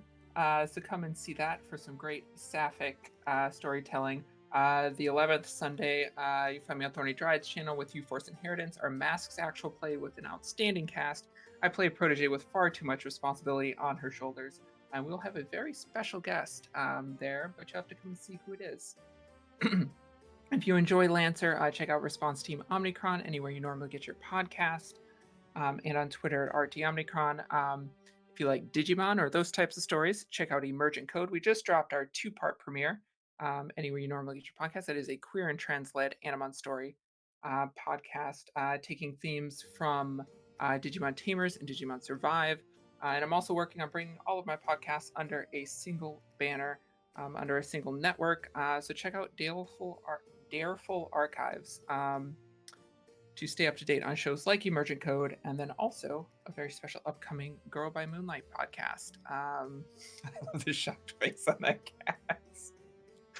With, again, a spectacular cast.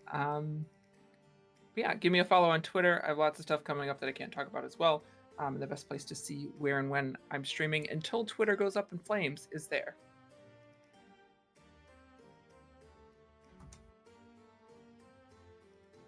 Hey everybody, I'm Fail Prime. I'm one of the founding members of Singularity Roleplay. You can catch me there. You can catch me on Twitter under Fail Prime. You can catch me anywhere Fail Primes are sold. Essentially, if you want angry, constant rambling at politicians, Twitter's the best place to find me. You can catch me again coming up this Wednesday. I will be hosting Henshin over on Singularity. We also have a great thing going on all this month on Singularity. We are doing what is called Camp Runner's Cross. It'll be headed by Meg Mysteria, and it is a slasher flick set in the 80s, and we are hoping to raise money for the National Center for Transgender Equality all through the month of June as we play this every Tuesday. Past that, you can catch me Saturday on our new talk show podcast sort of setup called Tim Allen Killed a Guy. Did Tim Allen kill a guy? Join us to find out, and I will go ahead and pass this along. Over to Kian, who my dice apparently hate. I was gonna pause, see if Liza wanted to jump in. First of all, Sorry, Kian Kian number and Glyza 2. sound very much the same. They're exactly the same word. Obviously. I don't know Same about letters. you. Kian and Glyza are exactly the same. There's Not a my Z buried somewhere in the name Kian. And I felt Kian in this Chili's tonight. Hello, everybody. My name is Kian. My pronouns are they, them, theirs. You can find me on Twitter at uptight_chiffon. I'm pulling up my calendar. Next up, tomorrow, I'm actually going to be over on, oh my god, Exquisite Corpse. We are going to be playing Monster of the Week. Super excited about that. That is part of their Pride series, so I am at the Oops All Trans table, which is really exciting. Monday, I will be here playing Nova, which is going great. It's awesome. It's amazing. We're all doing really well. Tuesday, I am actually going to be in the Camp Runners Cross game over on Singularity. So that starts on Tuesday. I'm super excited about it. Everybody that is on the cast, we are bringing our lived queer experience to the table through our characters. It's going to be very authentic. It's going to be very wholesome until we all start dying. Very, very excited about it. On Thursdays, for just a couple more episodes, you can find me over on Sword and Key. We are doing our Invisible Sun campaign. My character there is far more reckless than Sprout, if you can believe it. So it tends to be a pretty good time. And I think I have a couple of things coming up that I can't yet talk about. Check it out on Twitter. I'll be able to announce them there. But other than that, I will be here every other Saturday for the Fabula Ultima campaign. That's me. Yeah. And then down to Kian. Hey, my name is Glyza. I go by they, them. I introduced myself earlier. You can find all the stuff that I'm doing at Classical Glyza everywhere on the internet. Just look for Classical Glyza. That's who I am. But if you want a more link, it's bio.link/Classical Glyza. Having said that, I will be taking a break because, hey, I'm pregnant. I'm having a baby soon. So I have been forced to take a break. I will still be on all the shows that I said I would be on until I give birth. I will not be playing while I'm at the hospital and all of that, but there won't be any new stuff to announce. Only the stuff that I've already said yes to. So I'll be here until it's time for me to whatever. Anyway, that's me. I'm sorry. I'm very tired. It has been a long day. But yes, Classical Glyza. Hello. I guess that just leaves me. I have been Andrew, your storyteller for tonight's game and for most games around here. Although you are going to see a bunch of friendly faces behind the GM seat in the coming weeks. And if you want to come and join us and roll some dice with us, we do casting calls each and every month. If you want to come and hang out with us, you can join our Discord. The link is down below, that big old button that says Discord. It's where we post things like casting call schedules and just generally hang out and be big game nerds. That's all I got. I'm gonna throw a raid over to Enchanting Sorcery, who is playing some D&D. And as always, be good people, do good things, and we'll see you next time. Bye, everybody.